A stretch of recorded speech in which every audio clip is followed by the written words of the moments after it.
I don't remember how long I'd been down there. Time loses meaning in the dark, especially when you're bleeding out on a concrete floor, listening to the rats scurry past your broken body like you're already a corpse. The Bratva had been thorough. They always were. Professionals in their cruelty, methodical in their terror. I'd spent 2 months chasing their shadow through Boston's underbelly, documenting their human trafficking operation, collecting testimonies from the survivors they'd left behind. I thought I was being careful. I thought I was smart. I was neither. They'd snatched me right off Boylston Street at 3 a.m, thrown a black bag over my head before I could scream. The chloroform came next, sweet and suffocating, and when I woke up, I was in hell. A basement somewhere in Southie, judging by the smell of the harbor that seeped through the cracks in the walls. They'd questioned me for hours, days maybe. Broken fingers, cigarette burns, a dislocated shoulder. Viktor Volkov himself had presided over my interrogation, his cold blue eyes devoid of anything resembling humanity. "You should have stayed behind your keyboard, little journalist," he'd whispered in that thick Russian accent, his breath reeking of vodka and violence. "Now you die like the others." But they hadn't killed me, not yet. They'd left me here to rot, to bleed, to fade away slowly, a message to anyone else who might think to cross them. My phone was gone, my camera destroyed, my notes burned. Everything I'd worked for, everyone I'd tried to save, all of it gone in a single night of stupidity and hubris. The worst part wasn't the pain. It was the silence. The knowing that no one was coming, that I'd die alone in this pit, and my body would probably end up in the harbor, weighted down with chains and forgotten. Another statistic. Another cautionary tale. But then I heard the footsteps. Heavy boots on concrete moving with purpose. Multiple sets. My heart seized in my chest. They'd come back to finish the job. I tried to curl into myself, to make myself smaller, but my body wouldn't cooperate. Everything hurt. Everything was broken. The basement door exploded inward with a deafening crack of splintering wood. Gunfire erupted somewhere above, the rapid staccato of automatic weapons echoing through the building. Shouts in English, in Russian, in Irish-accented curses that made my blood run cold for an entirely different reason. I knew that voice. Even through the haze of pain and dehydration, I knew it. James. "Clear the level. Every room, every corner. Find her." His roar shook the walls, followed by more gunfire, more screaming.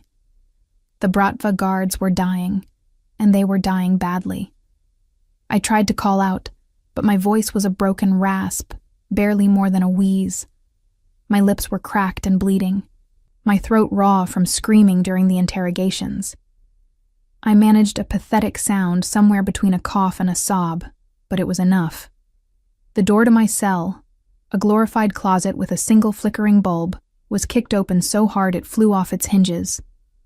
And there he was, backlit by the chaos behind him, a silhouette of violence and vengeance. James Donovan stood 6'3" of pure Irish fury, his dark hair disheveled, his white shirt splattered with blood that definitely wasn't his. The top buttons were undone, revealing the edge of a tattoo I'd once traced with my fingers during softer moments that felt like a lifetime ago. His green eyes, those beautiful, terrifying eyes, scanned the room with predatory precision until they landed on me. For a moment, he froze, completely and utterly still. I must have looked like a nightmare, like something dredged up from the depths of hell itself. Blood matted my blonde hair to my skull. My face was a mosaic of bruises in varying shades of purple and yellow, and my clothes were torn and soaked through with my own blood. I'd lost weight. How much, I couldn't say, but enough that my ribs stood out in sharp relief against my battered skin. Jesus Christ!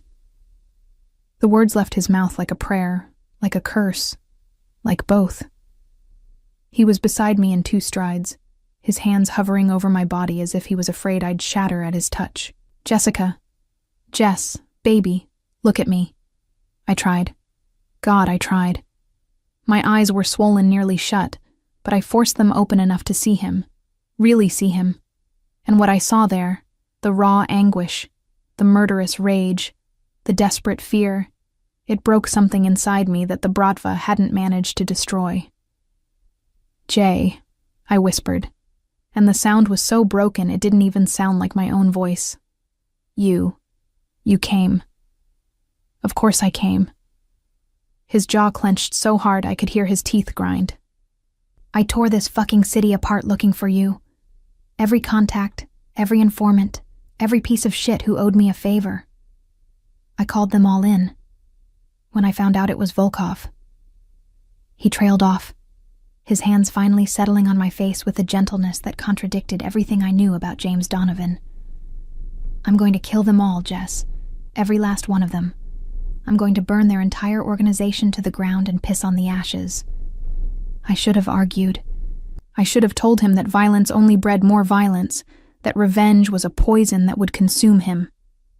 That's what the old Jessica would have said, the idealistic journalist who believed in justice and the law and the fundamental goodness of humanity. But that Jessica had died in this basement. The woman who remained wanted blood just as much as he did.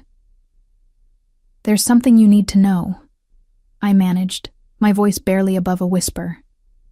Each word was agony, scraping against my damaged throat like broken glass. Before you do anything, there's something I have to tell you. We'll talk later. Right now, we need to get you out of here and to a hospital.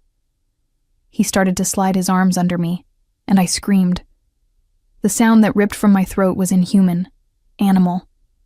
He pulled back immediately, horror washing over his features. Where? Where are you hurt? Everywhere, I sobbed, hating how weak I sounded, how broken, but that's not.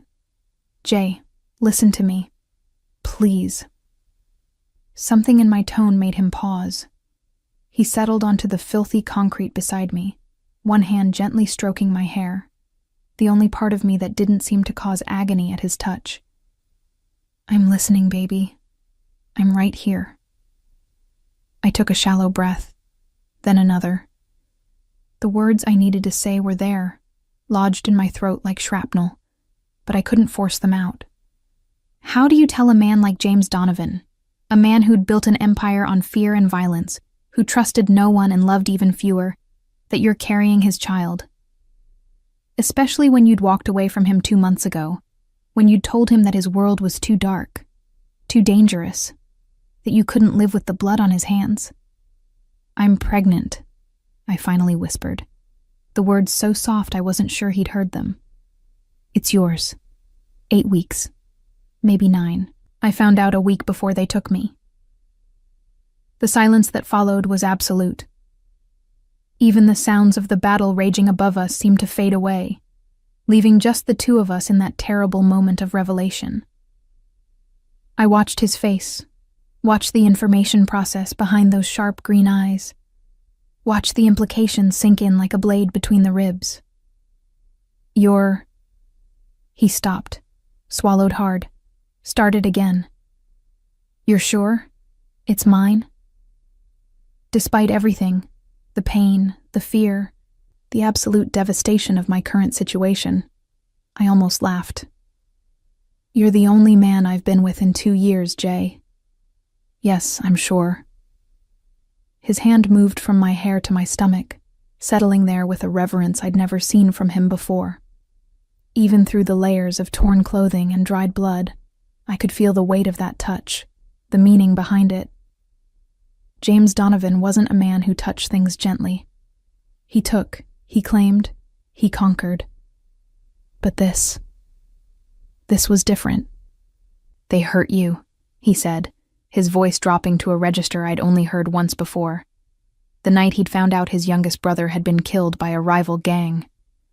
It was the voice of a man teetering on the edge of something dark and irreversible. They hurt you. And they hurt.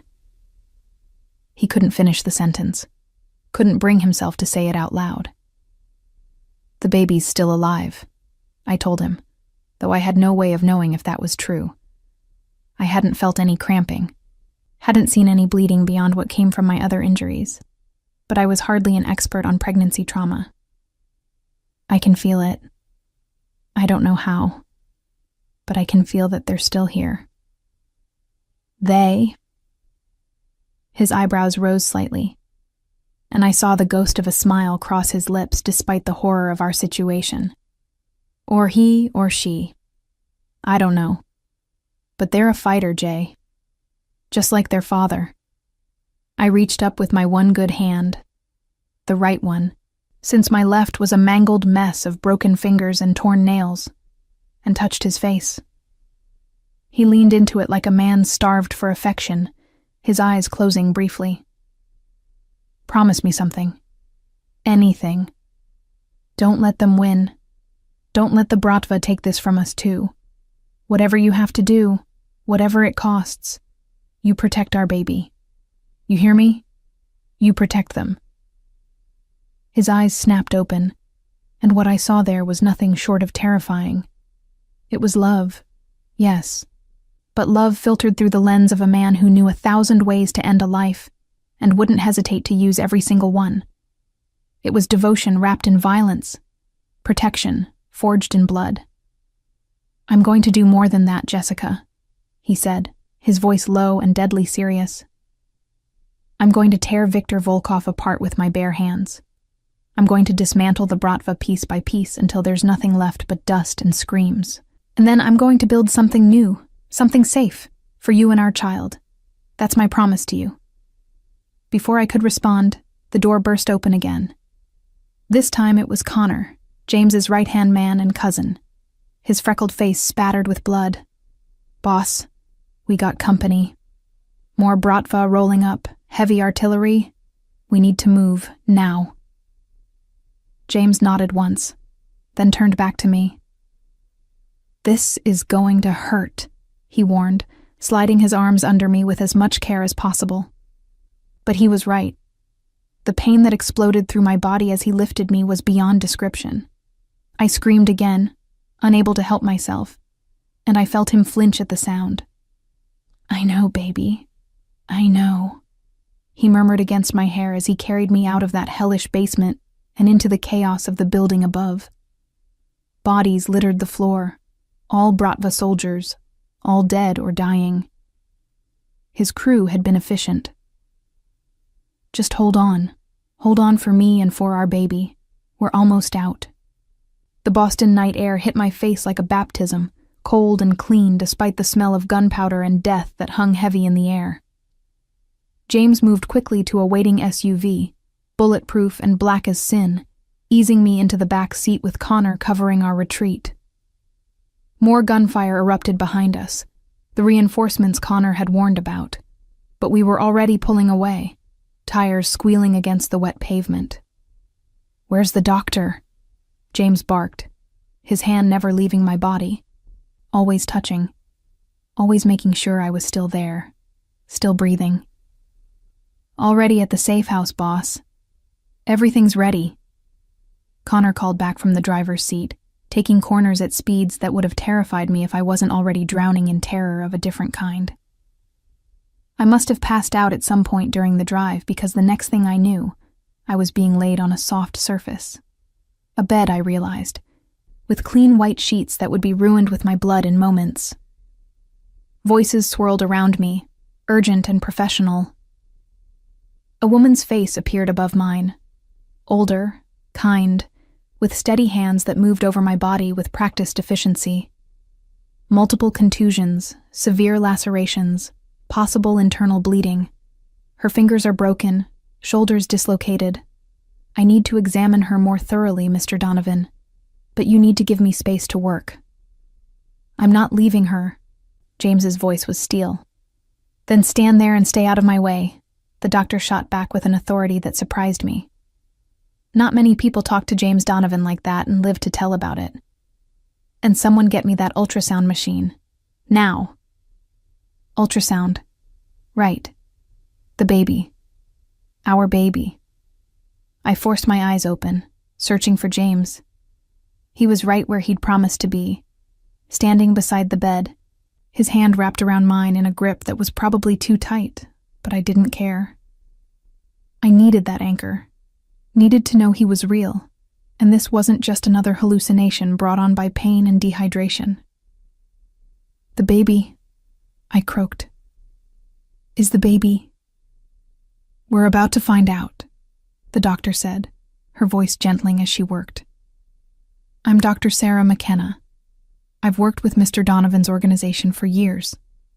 You're safe here, Jessica. I'm going to take care of you. And we're going to see about that baby of yours. The next 20 minutes were a blur of prodding and poking, of IVs being inserted and wounds being cleaned.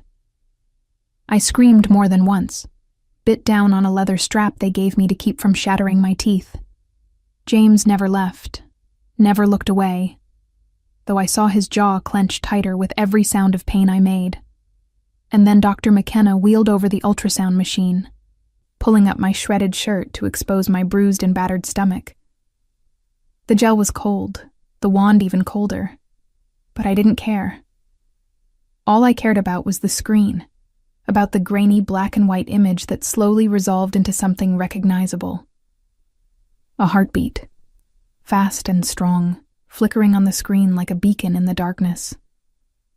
Oh my God, I breathed, tears streaming down my face, tears of relief, of joy, of disbelief that anything could survive what I'd been through. They're alive. They're really alive. Dr. McKenna smiled, the expression transforming her face. Your baby's a fighter, Jessica. Strong heartbeat, measuring right at 9 weeks. From what I can see, there's no obvious trauma. You got very, very lucky. I looked up at James and found him staring at the screen with an expression I'd never seen before. Wonder, maybe, or terror, possibly both. His hand trembled in mine. James Donovan, the most dangerous man in Boston, trembling at the sight of a 9-week-old embryo. That's ours, he said, his voice rough with emotion. That's our baby. Yeah, I whispered back, squeezing his hand as hard as my damaged body would allow. That's our baby. And I need you to promise me again, Jay. Promise me you'll keep them safe. Keep us both safe. He tore his eyes away from the screen to look at me, and what I saw there was an oath written in blood and sealed with violence. I promise you, Jessica Turner, on everything I am and everything I'll ever be, no one will ever hurt you or our child again. The Bratva thinks they can wage war on my family.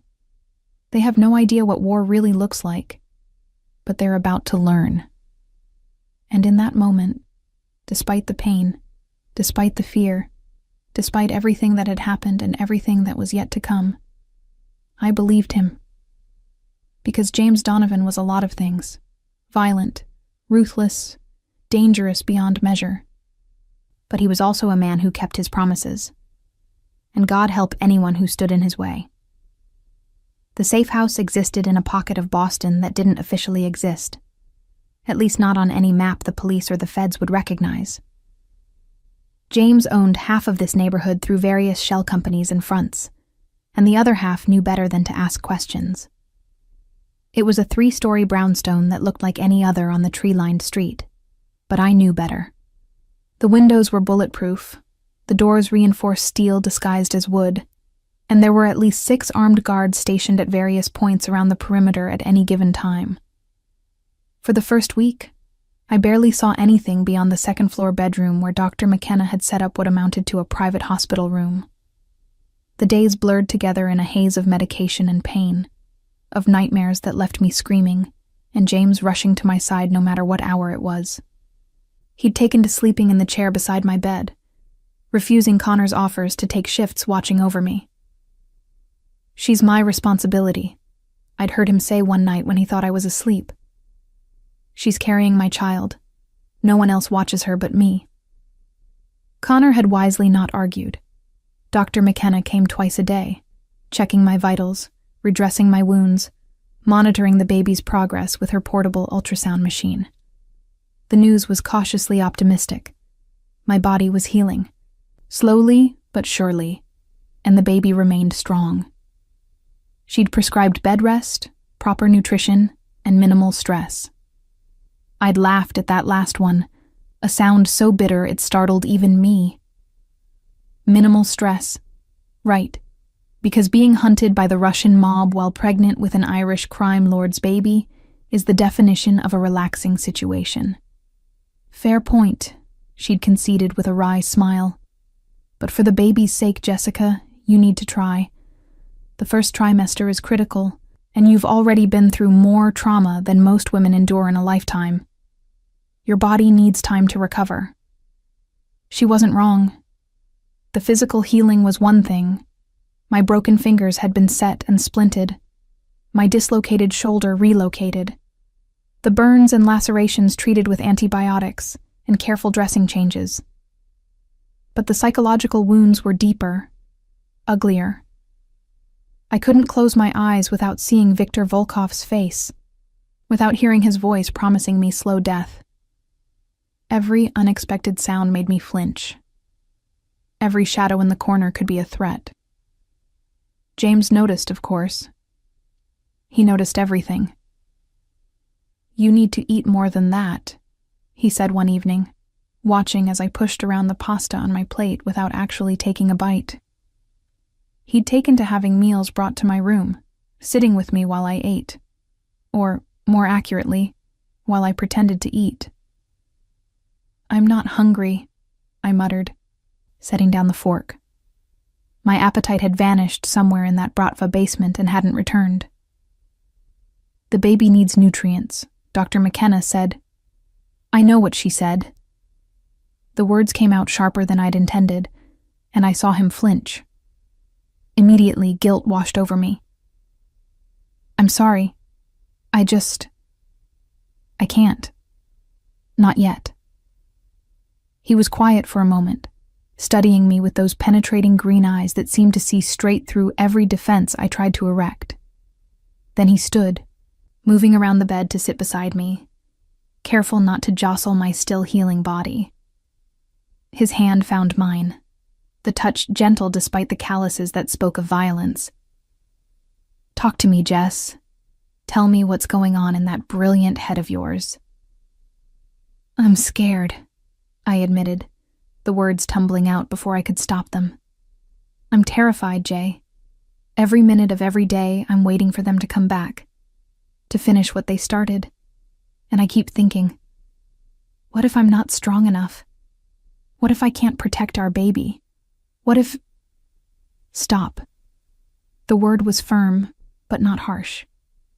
He shifted closer, his other hand coming up to cup my face with a tenderness that still surprised me. "Listen to me, Jessica Turner. You are the strongest person I've ever met. You survived what the Bratva did to you. You survived torture, abandonment, and the kind of darkness that breaks most people. And you did it while protecting our child. That baby is alive right now because of your strength, not mine." "But I'm not strong," I whispered, tears burning my eyes. "I'm broken, Jay. They broke me." "No." His voice hardened. "They hurt you. They damaged you. But they didn't break you. You want to know how I know?" He waited until I met his eyes. "Because you're still here. You're still fighting. And you're going to keep fighting because that's who you are. That's who you've always been." I wanted to believe him. God, I wanted to believe him so badly. But the doubt was a living thing inside me, gnawing at what little confidence I had left. "How do you do it?" I asked, changing the subject slightly. "How do you live with the violence, with the fear of what might happen?" "Because I don't know if I can do this, Jay. I don't know if I can live in your world." His expression darkened, a shadow passing over his features. "You think I don't feel fear? That I don't wake up every morning wondering if this will be the day someone gets past my defenses? I've been in this life since I was 16 years old, Jess. Fear is my constant companion. The difference is I've learned to weaponize it, to channel it into something useful. And what about love? The question escaped before I could think better of it.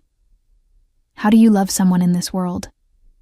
How do you let yourself care when caring makes you vulnerable? He was silent for so long I thought he might not answer. When he finally spoke, his voice was raw in a way I'd never heard before. I didn't. Before you, I didn't let myself care about anyone beyond my immediate family, and even that was limited. Love is a liability in my world, Jessica. It's a weakness that gets exploited, a blade that your enemies will use to cut you open. He paused, his thumb brushing across my cheekbone. But then you walked into my life with your idealism and your fire, and suddenly I found myself caring whether you lived or died.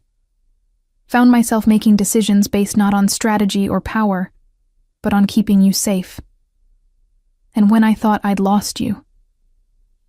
His voice cracked slightly. When I thought you were dead, something in me died too. We can't do this, I said, even as my heart screamed the opposite. You know we can't.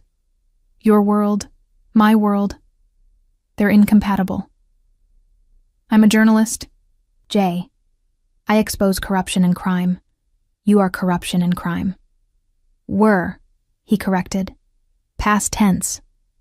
The moment you told me you were pregnant, everything changed.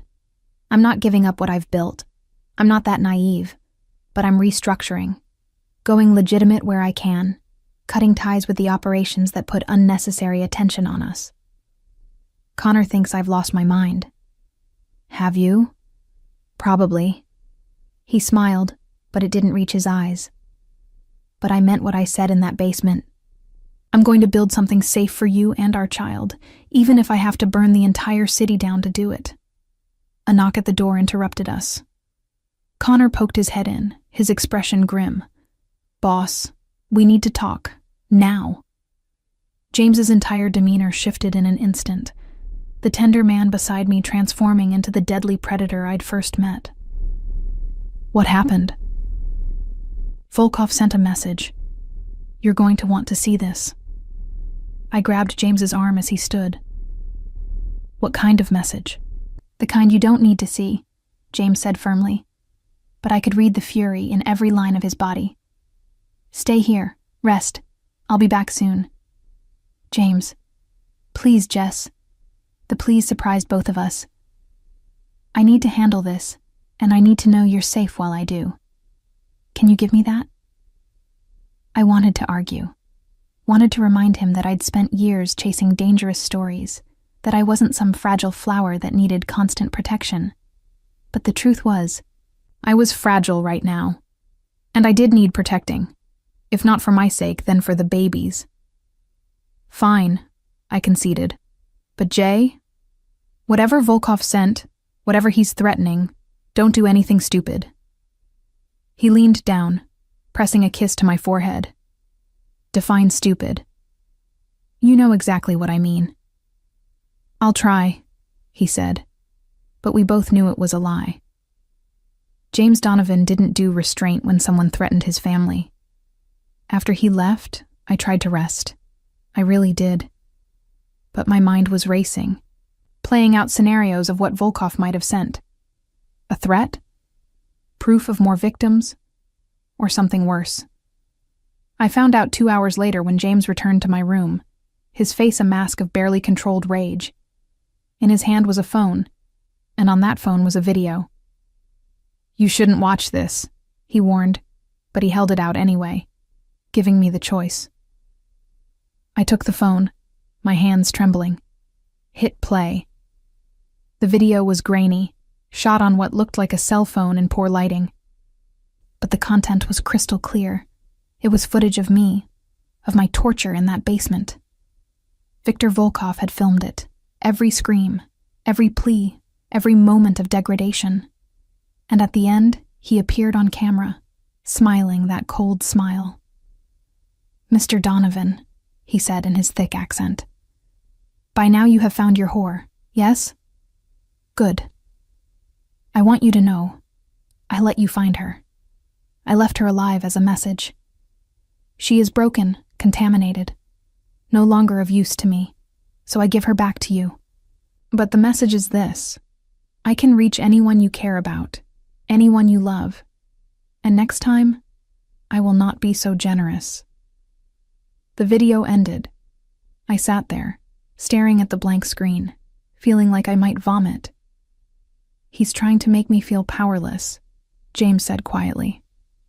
Trying to prove that even with all my resources, all my power, I can't protect the people I love. It's a psych out, a power play. Is it working? I asked, my voice hollow. What do you think? I looked up at him, saw the fury burning behind his eyes, the absolute certainty of violence waiting to be unleashed. I think you're going to kill him. Yes. When? Soon.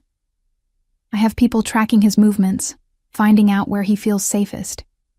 And when I have him vulnerable, I'm going to put a bullet in his brain and watch him bleed out on the floor. He took the phone from my hands, setting it aside before gripping my shoulders gently. But first, I need to make sure you're truly safe. That means ending the Bratva's operations in Boston completely. No half measures, no negotiations. I'm going to war, Jessica. And war is ugly. I know, I whispered. I've seen war zones, Jay. I've reported from Syria, from Yemen. I know what it looks like. Not like this, you haven't. Not when it's personal. Not when it's about vengeance. He studied my face carefully. If you can't handle what I'm about to become, if you need to walk away again, I'll understand. I'll set you up somewhere safe. Make sure you and the baby are protected. But I won't force you to witness what's coming. It was tempting. God, it was tempting. To take the out he was offering, to protect myself and our baby from the darkness that was about to descend. The old Jessica would have run, would have chosen the moral high ground over complicity and violence. But I wasn't that Jessica anymore. No, I said firmly. I'm staying. We're staying. You said it yourself. They came after me because of my investigation. Because I got too close. So their blood is on my hands too. And if you're going to war, if you're going to burn their world down, then I need to see it. I need to know that they can't hurt us anymore. Something flickered in his eyes. Surprise, maybe, or respect. This changes you, Jess. Watching what I do, being part of it. There's no going back from that. I'm already changed. I placed his hand on my stomach, over the small life growing there. They changed me in that basement. You changed me the moment you walked into my life. And this baby is going to change both of us.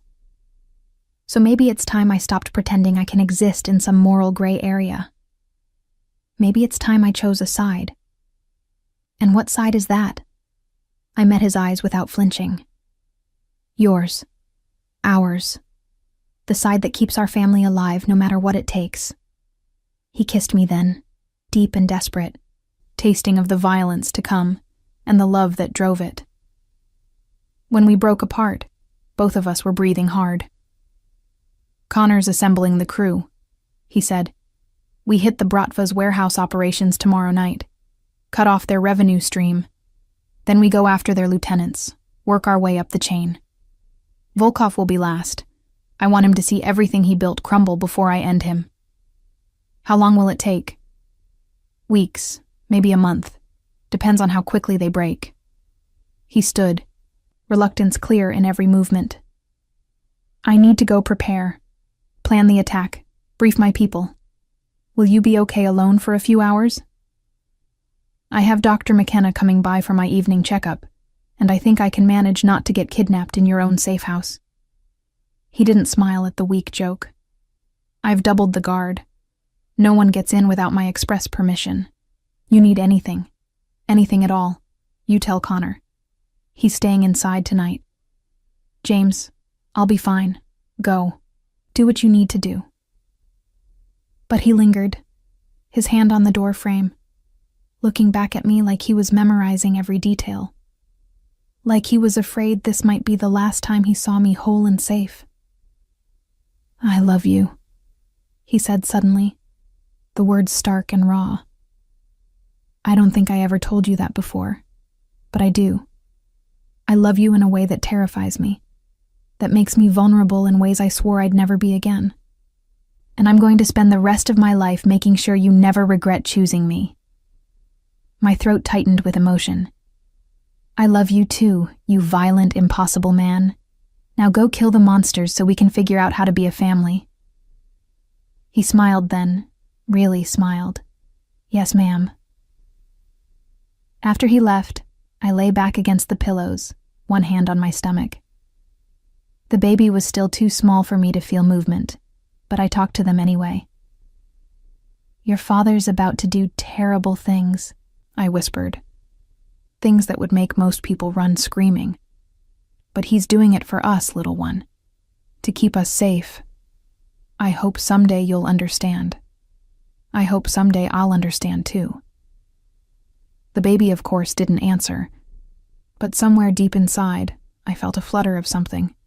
Not movement, not yet, but presence. A reminder that I wasn't just fighting for myself anymore. That every choice I made from this point forward would shape the life of this tiny person who hadn't asked to be born into a war. I just prayed we'd all survive long enough to see what came after. The war started with fire. I watched from the third-floor window of the safe house as the Boston skyline lit up orange in the distance, the Bratva's main warehouse in Charlestown going up in flames. James had left at midnight with 15 of his best men, armed to the teeth, and looking like they were marching into hell itself. Which I supposed they were. Connor had stayed behind, stationed outside my door like some kind of Irish sentinel. I'd tried to sleep, really I had. But every time I closed my eyes, I saw that basement, felt Victor's hands on me, heard his promises of slow death. So instead, I stood at the window and watched the city burn. My phone buzzed. A text from James. First one down, 17 more to go. "How are you feeling?" I typed back, like I'm watching the apocalypse. "But the baby's good. Dr. McKenna says heartbeat is strong." 3 dots appeared, then, "Good. Stay safe. Love you both." The simple domesticity of the exchange, a man checking in on his pregnant girlfriend between acts of arson and murder, would have been laughable if it wasn't so perfectly, horrifyingly us. Dr. McKenna arrived at dawn, looking exhausted. "Rough night?" I asked, as she set up her equipment. "You could say that. I've treated 3 gunshot wounds, 2 stab wounds, and a broken jaw so far. Your boyfriend's men are efficient, I'll give them that, but the Bratva are fighting back hard." She paused, pressing the ultrasound wand to my stomach. "How are you holding up?" "Physically? Better than I have any right to be. Mentally?" I laughed bitterly. "I'm not sure anymore. Is it normal to feel relieved watching people die? Because I saw that warehouse burn and all I could think was, good, one less place they can hurt people. Normal went out the window the moment they took you, Jessica. What you're feeling is survival instinct mixed with righteous anger. It's how we cope with trauma." The baby's heartbeat filled the room, steady and strong. "But you need to be careful. Stress hormones cross the placenta. Your baby feels what you feel. So I should what? Meditate? Do yoga? Pretend my boyfriend isn't currently waging a mob war?" The words came out harsher than intended, and I immediately felt guilty. "Sorry, I'm not sleeping well. I can prescribe something mild. Won't hurt the baby." "No." I shook my head firmly. "I need to stay alert. If something happens, if they somehow get through James's security, I can't be drugged." Dr. McKenna studied me for a long moment, then nodded. "I understand. But promise me you'll try to rest when you can. Your body is healing, yes, but you're only 10 weeks pregnant. The next month is critical." After she left, I tried to follow her advice, tried to rest, to relax, to think about anything other than the war raging outside these walls. But my mind wouldn't settle. Instead, I found myself thinking about the story I'd been chasing before all this started, the one that had gotten me captured in the first place. The Bratva's trafficking operation had been extensive, sophisticated. They'd been moving women and children through Boston for years, using legitimate businesses as fronts. I'd had names, dates, locations. Enough evidence to bring down the entire network. But it was all gone now. Confiscated, destroyed, burned. Except it wasn't. Not entirely.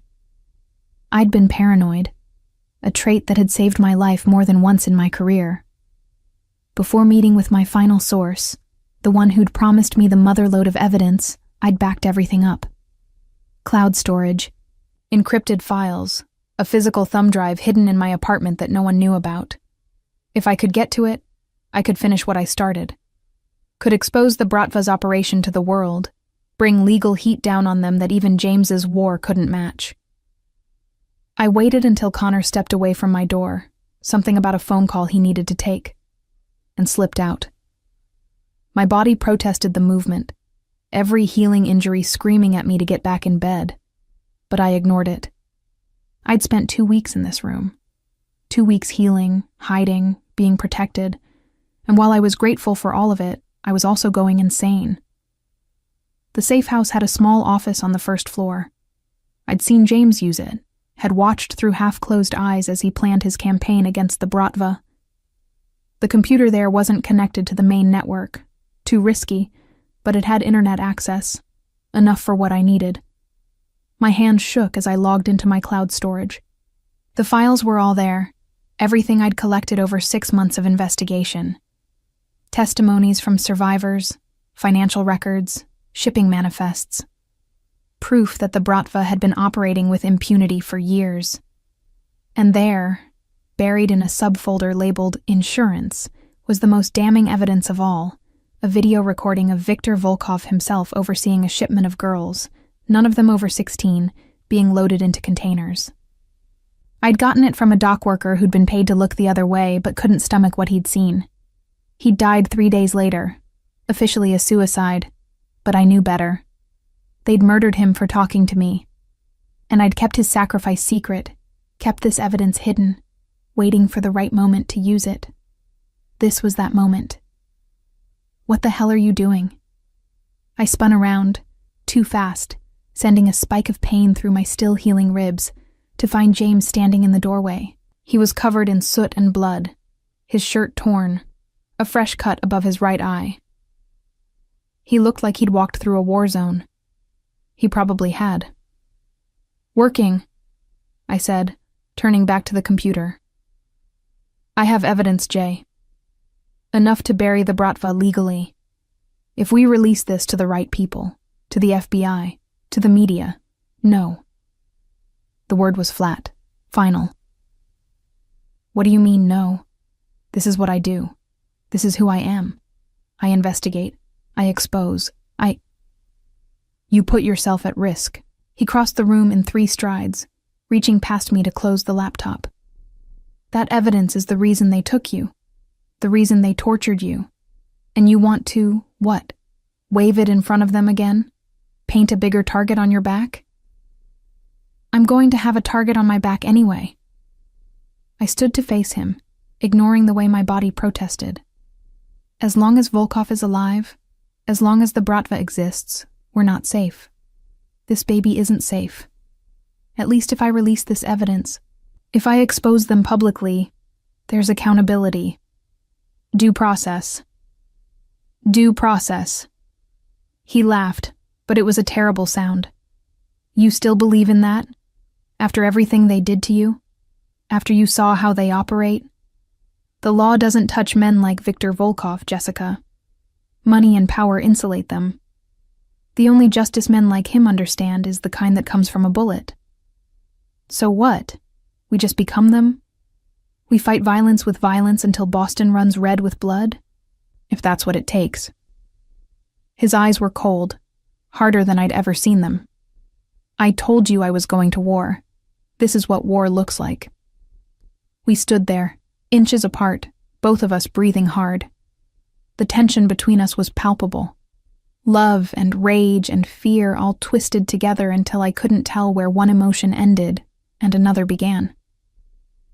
"I need to do this, Jay," I said quietly. "I need to finish what I started. Not for revenge, not for justice, but because those girls deserve someone to fight for them. Someone to make sure their suffering meant something."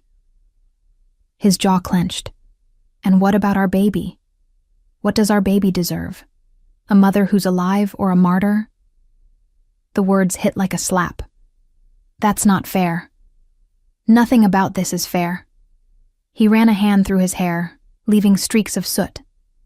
"You want to release your evidence? Fine. But you do it anonymously, through channels that can't be traced back to you. And you do it after I've eliminated the immediate threat, after Volkov is dead and his organization is scattered. Give me that much."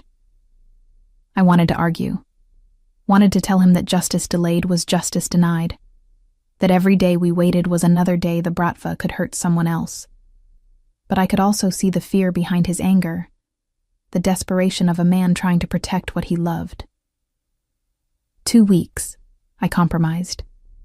Finish your war in 2 weeks, and I release everything. No more delays, no more waiting. Deal?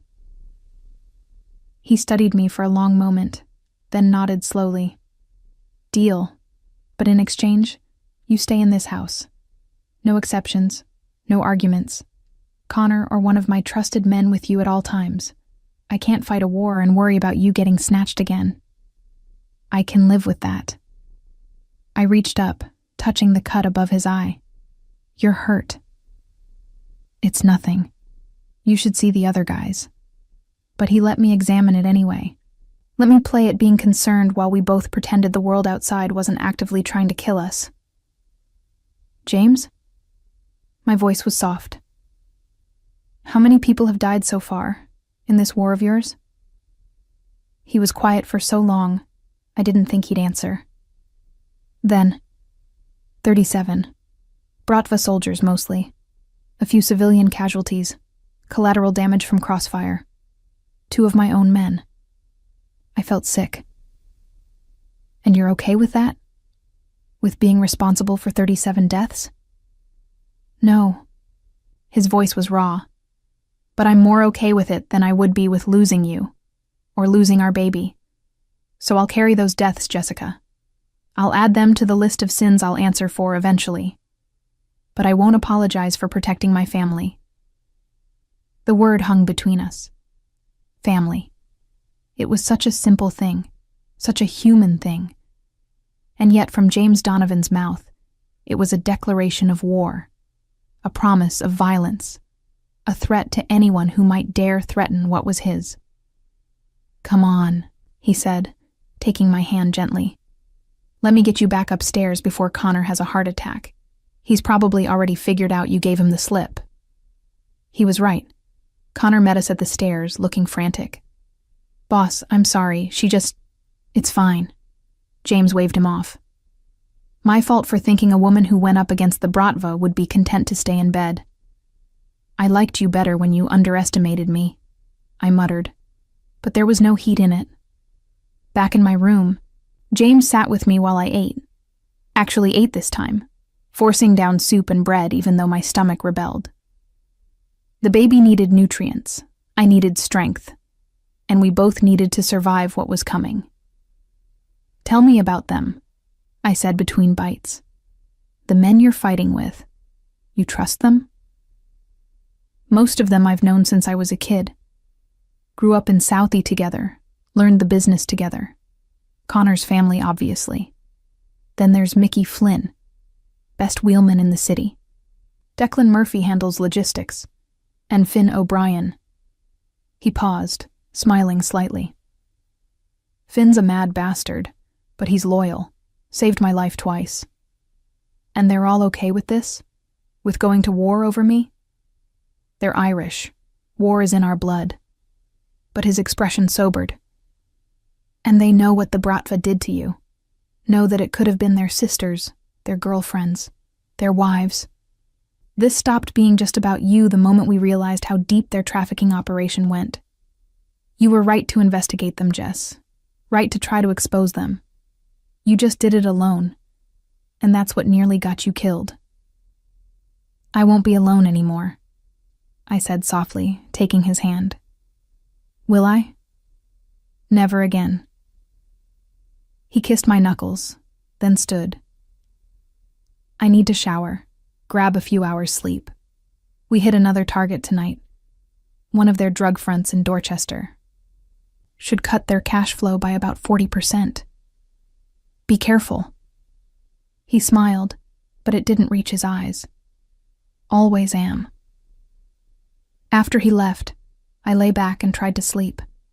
But my mind was racing, processing everything that had happened, everything that was still to come. I thought about the baby growing inside me, about what kind of world they'd be born into. A world where their father was a mob boss, where their mother had allied herself with violence in the name of protection. Was this really better than dying in that basement?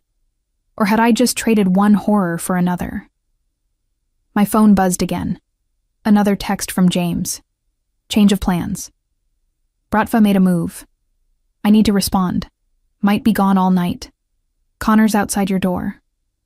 Love you. I started to text back, to tell him to be safe, to come back to us in one piece. But before I could finish, I heard it. The unmistakable sound of gunfire, close and getting closer. The war had just come to our doorstep. Connor burst through my door, gun drawn. Get down, now! I dropped to the floor, my heart hammering. More gunfire, this time from multiple directions, shouting in Russian. Return fire from James's men. The safe house was under attack. My phone rang. James's name flashed on the screen. Jay. I know, I'm coming. Connor, you keep her alive no matter what. You understand me? No matter what. He was shouting, the sound of a car engine roaring in the background. 15 minutes out.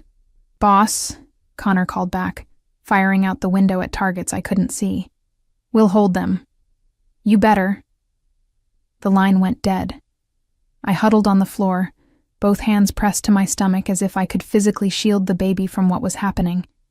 This was my fault. I'd been the one who'd investigated the Bratva, who'd drawn their attention. And now good people were going to die because of my choices. An explosion rocked the building. The window shattered, raining glass down on us. Connor threw himself over me, shielding my body with his as more gunfire erupted. How many? I gasped. Too many, he admitted, reloading with practiced efficiency. But they won't get through. I promise you that. It was a promise he might not be able to keep. But as I lay there, listening to the battle rage around us, feeling my baby's presence inside me, I made a promise of my own. If we survived this, if we made it through this night, I would stop being a victim. I would stop waiting to be rescued. I would become the kind of woman who could exist in James Donovan's world without losing herself completely. And God, help anyone who stood in my way. The battle lasted 17 minutes. Felt like 17 hours. Connor had taken 2 bullets, one in the shoulder, one that grazed his ribs. But he'd stayed upright, stayed fighting, stayed between me and the door like a human shield. 4 of James's men had fallen defending the first floor. I could hear their deaths through the floor, shouts cut short, bodies hitting the ground, the wet gurgling sound of men drowning in their own blood. I'd crawled into the bathroom when the shooting started, pressing myself into the corner between the toilet and the wall. It was the most fortified part of the room, the pipes providing minimal cover. My hands stayed locked over my stomach, a futile gesture of protection that nonetheless I couldn't stop making. The baby. I had to protect the baby. When the door to my room exploded inward, I thought it was over. Thought Volkov's men had finally broken through Connor's defense. I could hear Connor shouting, firing, buying me seconds I didn't know what to do with. There was nowhere to run, nowhere to hide. I was trapped. Then I heard him. "Jessica!"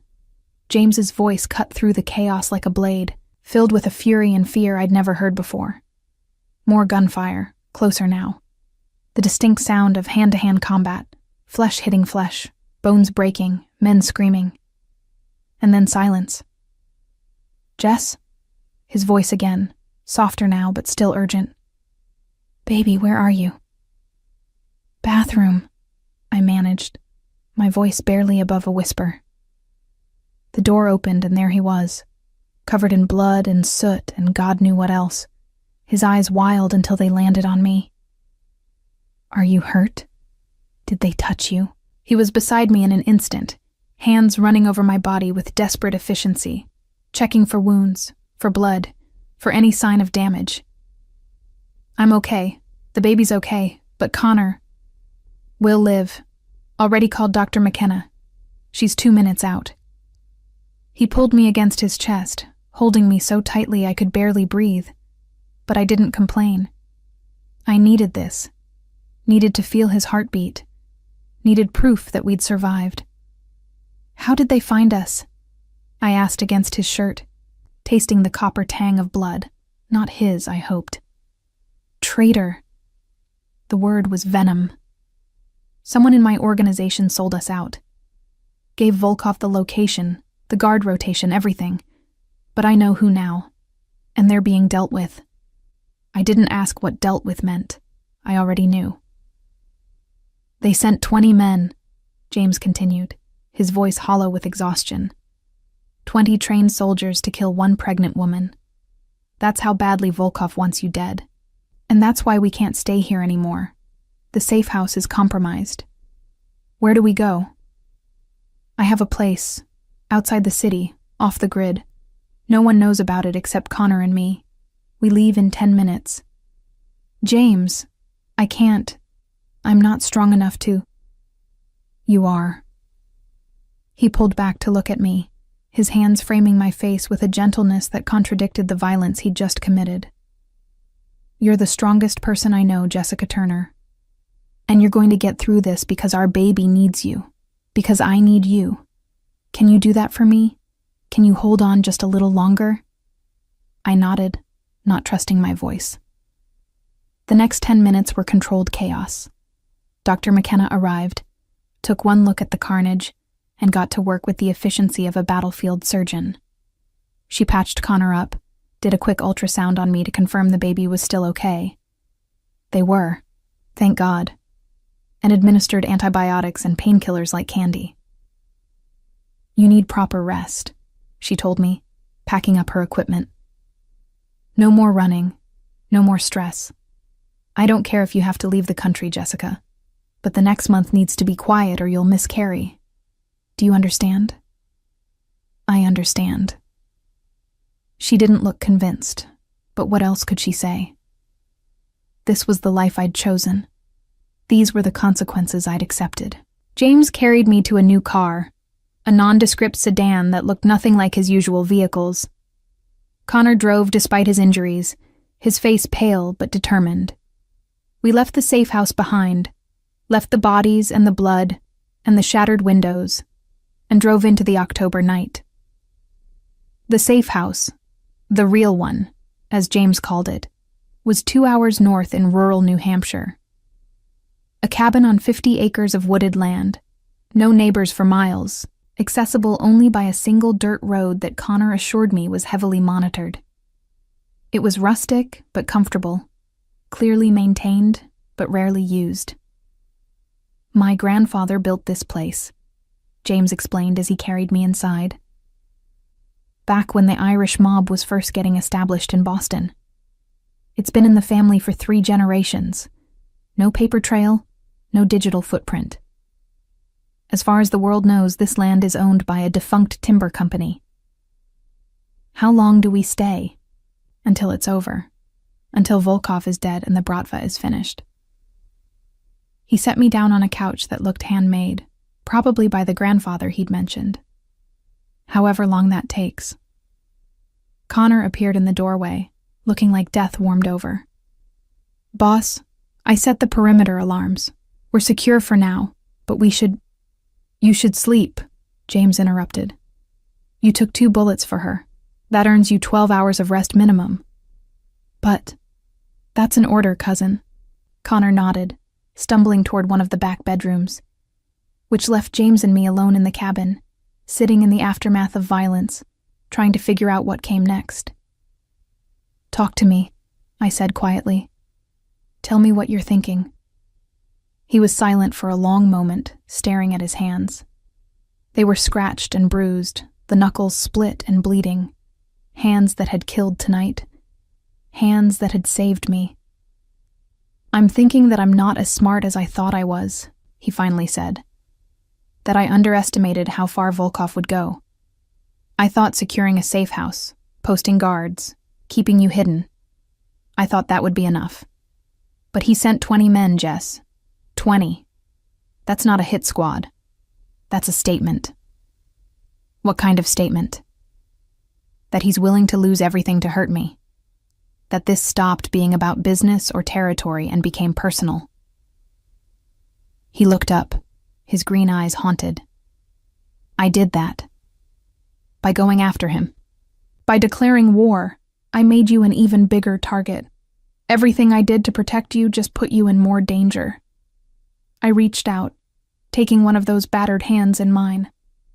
Or maybe you're the only reason I'm still alive. Maybe without you, I'd still be rotting in that basement. Did you consider that? Doesn't change the fact that this is my fault. No, I said firmly.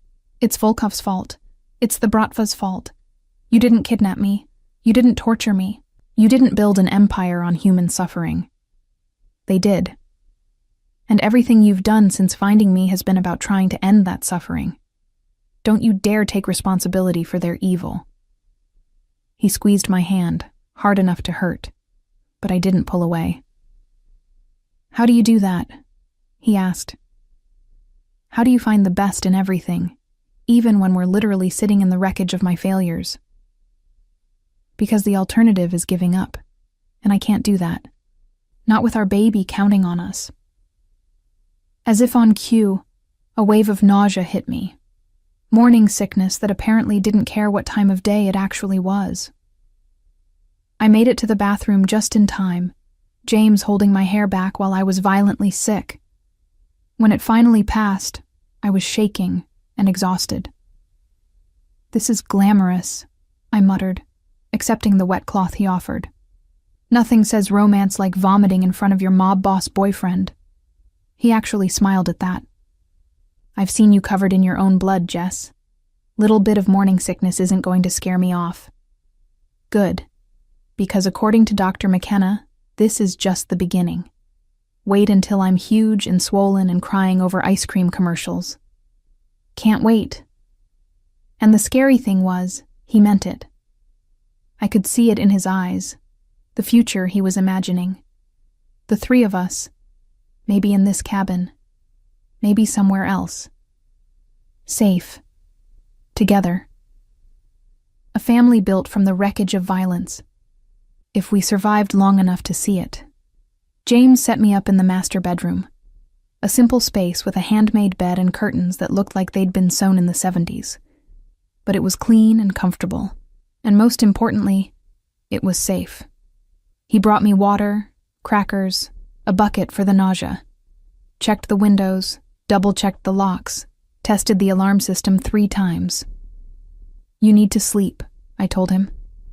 You've been awake for over 30 hours. I will. Soon. But he was still moving, still checking, still unable to settle. James.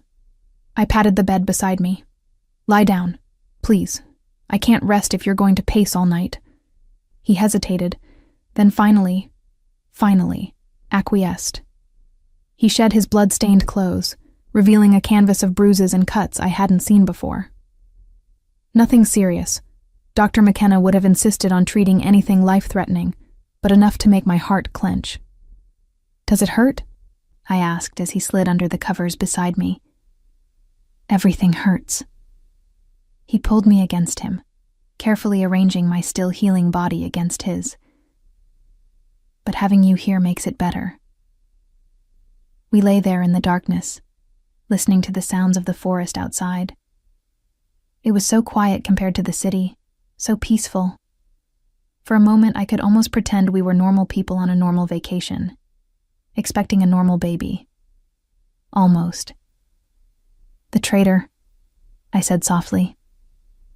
"Who was it?" "Declan Murphy." His voice was flat, emotionless. "Been with me for 8 years, thought he was loyal. Turns out the Bratva offered him 50,000 and a plane ticket to Ireland. He took it." "What happened to him?" "What do you think happened to him?" I closed my eyes, not wanting to know but unable to stop myself from asking. "Did you kill him yourself?" "Yes." No hesitation, no regret. "He betrayed you. Betrayed our baby.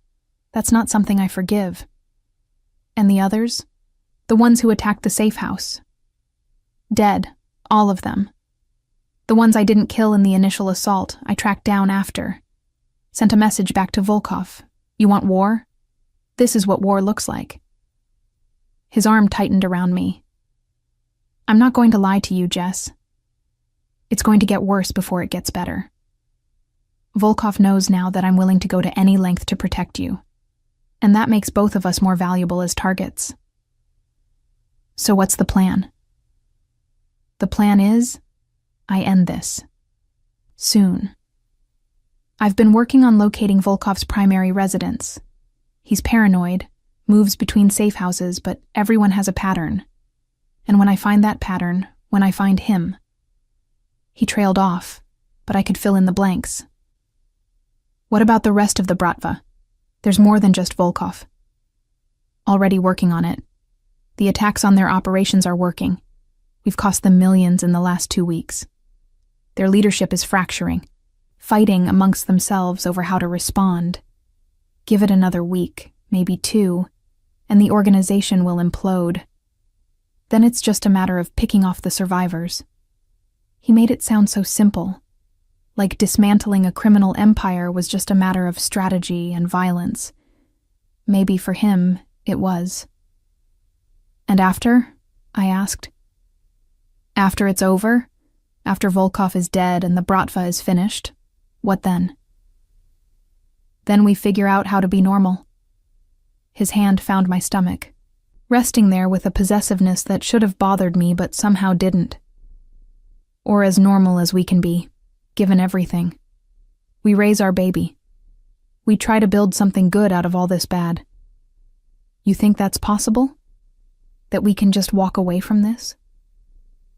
"I think we have to try." He pressed a kiss to my temple. "For them, if not for us." I must have fallen asleep at some point, because when I woke, weak sunlight was filtering through the curtains, and James was gone. Panic seized me for a moment before I heard voices from the other room, his and Connor's, discussing something in low tones. I should have stayed in bed, should have rested like Dr. McKenna ordered. But I'd never been good at following orders, and sitting still, while others made decisions about my life, had never been my style.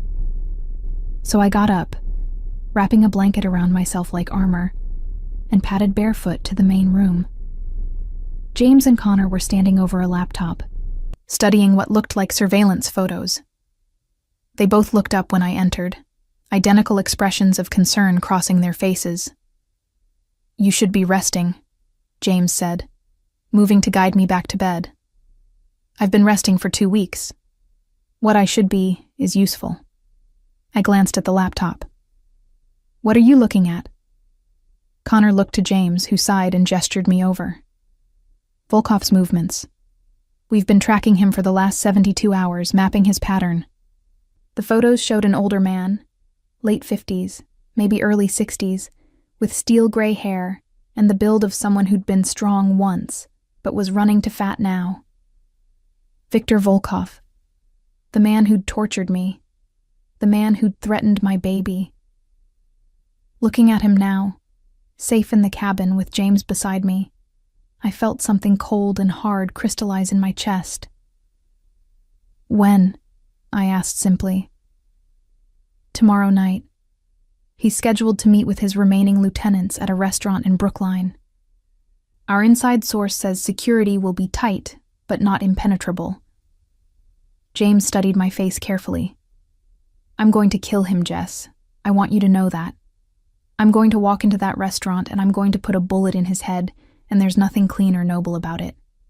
It's revenge, pure and simple. Good, I said, surprising both of them. He deserves worse, but I'll settle for dead. Connor whistled low. She's definitely your woman, boss. Yeah, James said softly, looking at me like he was seeing me for the first time. She is. We spent the rest of the day planning. I wanted to argue that I should be there, should witness Volkov's death myself, but I knew that was impossible. I was still healing, still pregnant, still a liability in any combat situation. So instead, I helped in the ways I could, offering insights into the Bratva's psychology based on my research, suggesting approaches that might catch them off guard. By evening, we had a plan. James and 4 of his best men would hit the restaurant at 8 p.m. when Volkov would be mid-meeting and theoretically off guard. Quick, brutal, definitive, in and out in under 5 minutes. And if it goes wrong? I asked, as James prepared to leave. He'd changed into dark clothing, armed himself with an arsenal that would make a small militia jealous. It won't. But if it does? He crossed to me, taking my face in his hands. If it goes wrong, if something happens to me, Connor has instructions. He gets you out of the country, sets you up somewhere safe with enough money to raise our baby in comfort. You'll never have to worry about the Bratva or any other threat. You'll be free. I don't want to be free without you, I whispered, hating how my voice cracked. You won't have to be, because I'm coming back. He kissed me, deep and desperate, tasting like goodbye even though he swore it wasn't. I love you, Jessica Turner. You and the baby. Everything I do, everything I am. It's for you now. Remember that. Then he was gone, disappearing into the October night with Connor and his men, leaving me alone in the cabin with nothing but my fear and my prayers. The waiting was unbearable. I tried to rest, tried to distract myself, but every minute felt like an hour. Dr. McKenna had left me a phone, programmed with only James's number, and I clutched it like a lifeline. At 8:47 p.m., it finally rang. It's done, James said, his voice rough. Volkov's dead. So are his lieutenants. The Bratva's finished. Relief hit me so hard I actually sobbed. You're okay? You're not hurt? Couple scratches, nothing serious. I'm coming home, Jess. I'm coming home to you. And for the first time in what felt like forever, I believed him. James walked through the cabin door at 2:47 a.m., and he looked like death. Not injured, he told me the truth about that. But something in his eyes had changed, had darkened. He'd killed Viktor Volkov with his own hands, and while I'd sanctioned it, while I'd wanted it, seeing the aftermath of that violence written across his face was different than imagining it. I was waiting on the couch, wrapped in blankets, unable to sleep until I knew he was safe. When I saw him, I wanted to run to him, to throw my arms around him and never let go. But something in his posture stopped me. He stood in the doorway like he wasn't sure he was allowed to enter. Like the blood on his hands, metaphorical now, he'd clearly cleaned up, had made him unworthy of the warmth and safety inside. Come here, I said softly, holding out my hand. He came, crossed the room in a few long strides and collapsed beside me, his head finding my lap like a drowning man finding shore. I ran my fingers through his hair, feeling him tremble against me. Tell me, I whispered. Tell me what happened. It was clean, professional. We walked in, neutralized security, found Volkov in the back room exactly where our source said he'd be. He saw me coming, knew what was about to happen. And you know what he did? James laughed, but it was a broken sound. He smiled, told me I was making a mistake, that the Bratva was bigger than him, that killing him would just bring more violence down on us. What did you say? I said I didn't care. Then I shot him in the head. His hands clenched in the blanket. 3 more shots to the chest just to be sure. His lieutenants tried to fight back, but we were ready. It was over in 90 seconds. The Bratva's leadership is gone, Jess.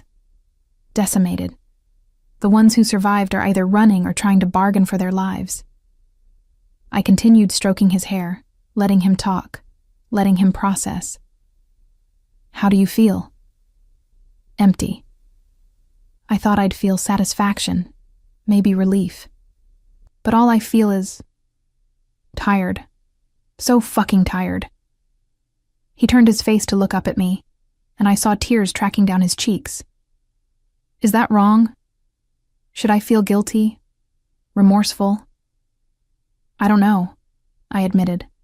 I think maybe there's no right way to feel after killing someone, even someone who deserved it.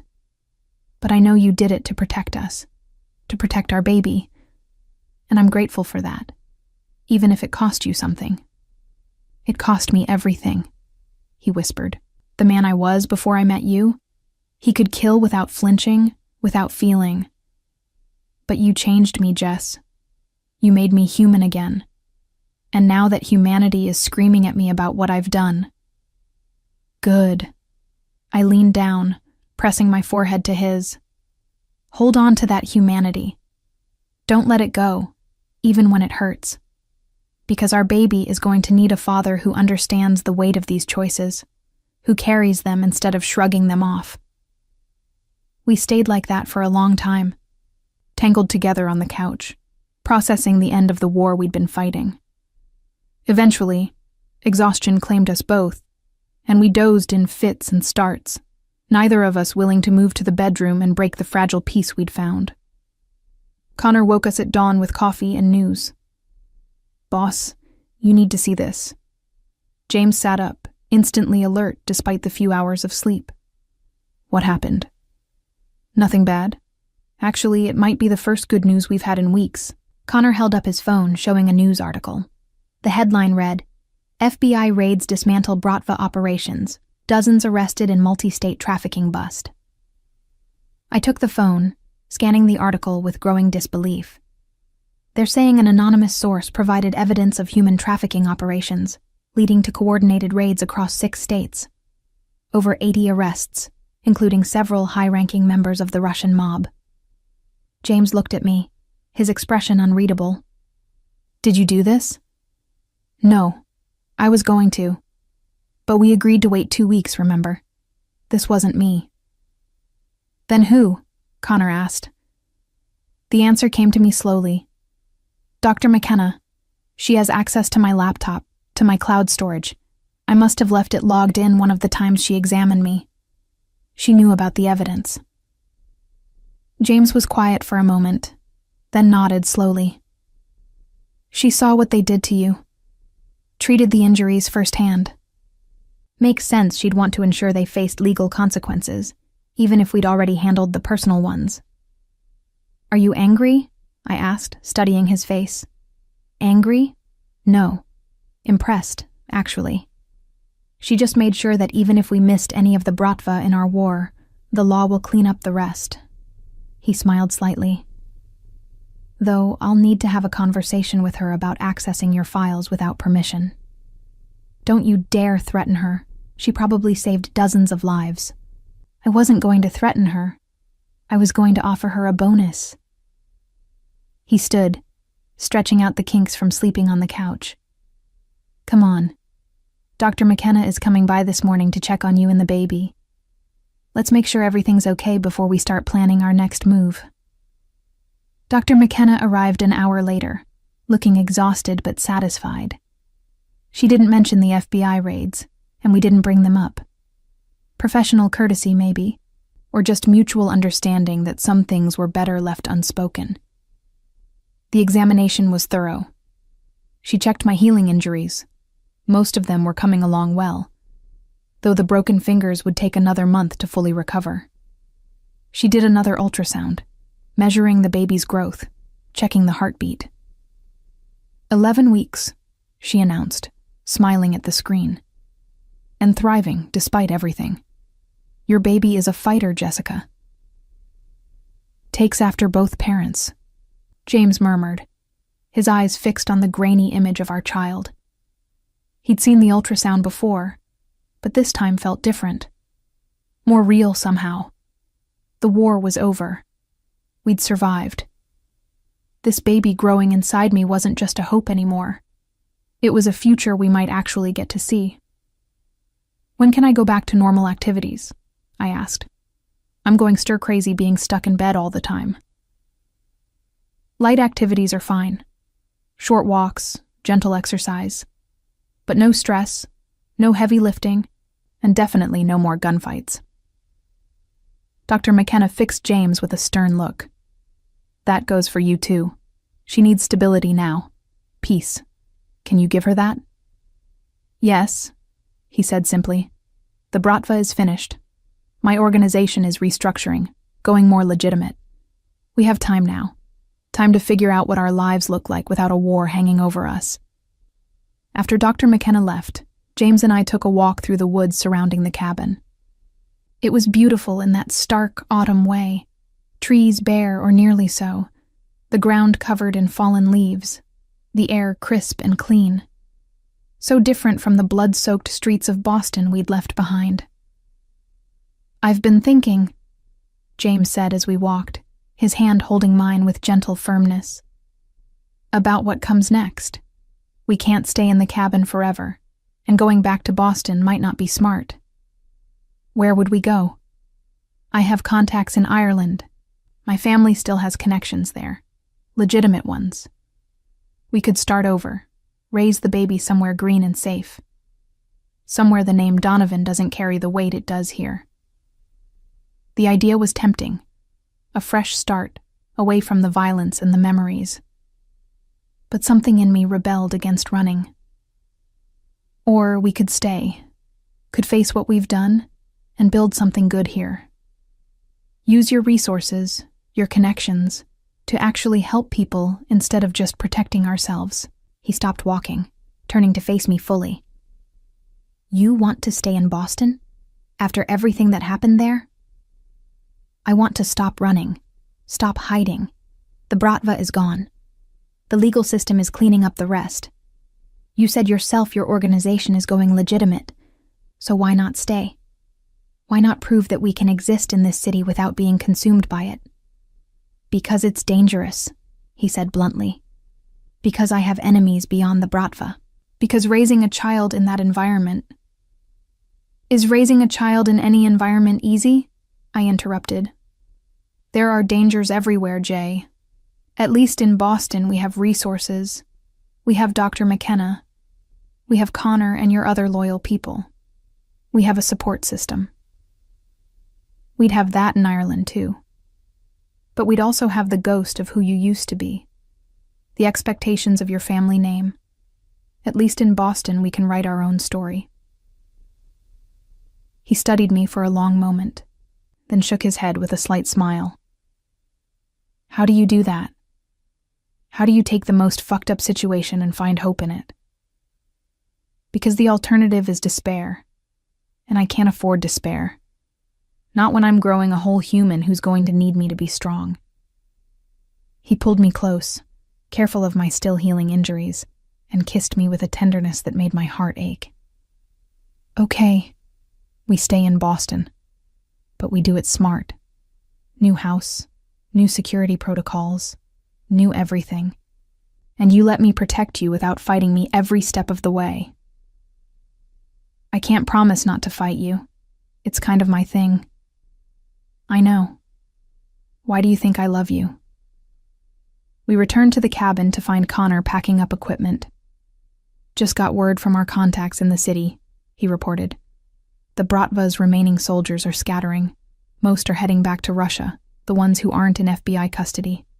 There's no organized resistance left. It's over, boss. Over. The word felt surreal. We'd been fighting for so long. First me against the Bratva, then James against them, then all of us together, that the idea of it actually ending hadn't seemed possible. "What about your own organization?" I asked James. "You said you were restructuring. What does that look like?" "Less gambling and protection rackets, more legitimate investments, real estate, construction, tech startups. I've already started moving assets, cleaning up the operations that were always going to attract federal attention. It'll take time, but within a year, 2 at most, the Donovan name will be associated with business, not crime. And the people who work for you, the ones who've been in the criminal side, most of them are skilled enough to transition, the ones who aren't." He shrugged. "I'll take care of them. Retirement packages, relocation assistance, whatever they need. But I'm not running a criminal empire anymore. Not with a baby coming, not with you." The next week was a strange kind of limbo. We stayed in the cabin while James finalized arrangements in the city, buying a new house under a shell corporation, hiring private security from a legitimate firm, setting up trusts and accounts that would protect us legally and financially. Connor came and went, bringing supplies and updates, acting as James's proxy in meetings he couldn't attend personally. I focused on healing, on eating regularly, sleeping as much as my nightmares would allow, taking gentle walks through the woods. My body slowly mended, the bruises fading from purple to yellow to nothing, the cuts closing and scarring, the broken bones knitting back together. Dr. McKenna visited every few days, monitoring the baby's progress and my mental state with equal concern. "You're doing well, physically," she told me during one visit. "But I'm worried about the psychological toll. Have you considered therapy? Someone who specializes in trauma?" "I will," I promised. "Once we're settled. Once I'm sure we're actually safe." "You are safe, Jessica. The Bratva is finished." "I know. But knowing it intellectually and feeling it emotionally are 2 different things. I still have nightmares, still panic at unexpected sounds. It's going to take time." She nodded, understanding. "PTSD doesn't have a timeline. Be patient with yourself. And lean on James. He's been through his own share of trauma. He understands more than you might think." She was right about that. James woke from nightmares too, though he tried to hide them from me. I'd wake to find him standing by the window, staring out at the dark woods, his shoulders tense with remembered violence. We didn't talk about it much. Didn't need to. We both carried our scars. His old and familiar, mine raw and new. But we carried them together. On the 10th day in the cabin, James told me it was time to go home. "The house is ready. Security is in place. And if we stay here much longer, we're going to go insane." He wasn't wrong. As beautiful and peaceful as the cabin was, it was also isolating. I needed people, needed connection, needed to feel like we were living instead of just surviving. The drive back to Boston felt surreal. The city looked the same streets, same buildings, same November gloom settling over everything. But it felt different. The weight of fear that had pressed down on me every moment since my kidnapping had lifted, replaced by something lighter. Not quite hope, not yet, but maybe the possibility of hope. The new house was in Beacon Hill, a Victorian brownstone that had been renovated with every security feature money could buy. Bulletproof windows that looked normal, reinforced doors disguised as period appropriate, cameras hidden in decorative molding, a safe room in the basement that could sustain us for a week if necessary. "It's beautiful," I said, walking through the spacious rooms. High ceilings, hardwood floors, a nursery that James had already started furnishing. "But Jay, can we afford this?" He smiled. "The Donovan Empire might be transitioning, but we're not poor, Jess. And this is an investment. In our future. In our family." That night, sleeping in our new bed in our new house, I felt something I hadn't experienced in months. Peace. Oh, I still woke at 3 a.m. in a cold sweat, still flinched at unexpected sounds. But James was beside me, his hand protective over my growing belly, and for the first time since this nightmare began, I believed we might actually make it. The next morning, I did something I'd been putting off. I called my parents. I'd kept them in the dark during the worst of it, told them I was on assignment, that I'd be out of contact for a while. They'd worried, my mother especially. But they'd trusted me. Now I owed them the truth, or at least a version of it. "Mom?" My voice cracked on the word. "I need to tell you something." What followed was one of the hardest conversations of my life. I told them about the investigation, about being kidnapped, about James. I told them I was pregnant. I left out the details of the torture, the war, the bodies left in our wake. Some things parents didn't need to know. My mother cried. My father demanded to meet James immediately. And when I hung up, promising to bring my boyfriend, God, that word felt inadequate, home for Thanksgiving, I felt both lighter and more terrified than before. "They're going to hate me," James said when I told him about the impending meeting. "I'm a mob boss who got their daughter kidnapped and pregnant, not necessarily in that order. Former mob boss," I corrected. "And they're going to love you, eventually, after my father stops threatening to shoot you. Should I be worried? Nah. He hasn't been to the range in years. His aim's probably terrible." We laughed, and it felt good. Normal. Like maybe, just maybe, we could build a life from this rubble. The media storm came next. The FBI's raids on the Bratva had made national news, and eventually, some enterprising reporter connected me to the story. After all, I'd been investigating them before my accident, the cover story James had put out to explain my months of absence. I considered staying silent, letting the story die. But that wasn't who I was, so I did what I did best. I wrote about it. Not everything, obviously. I couldn't expose James's role without implicating us both. But I wrote about the trafficking operation, about the girls who'd been saved, about the systemic failures that had allowed the Bratva to operate for years. I wrote about corruption and justice and the cost of silence. And I wrote it all anonymously, under a pseudonym, published through an independent outlet that couldn't be traced back to me. James read it over my shoulder as I posted it.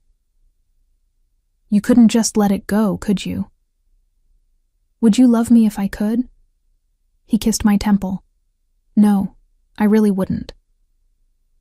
The article went viral, led to more investigations, more arrests, more girls rescued. And while I'd never get credit for it publicly, I knew. James knew. And that was enough. Thanksgiving came, and with it, the terrifying prospect of introducing James to my parents. We drove to their house in Connecticut, my anxiety ramping up with every mile.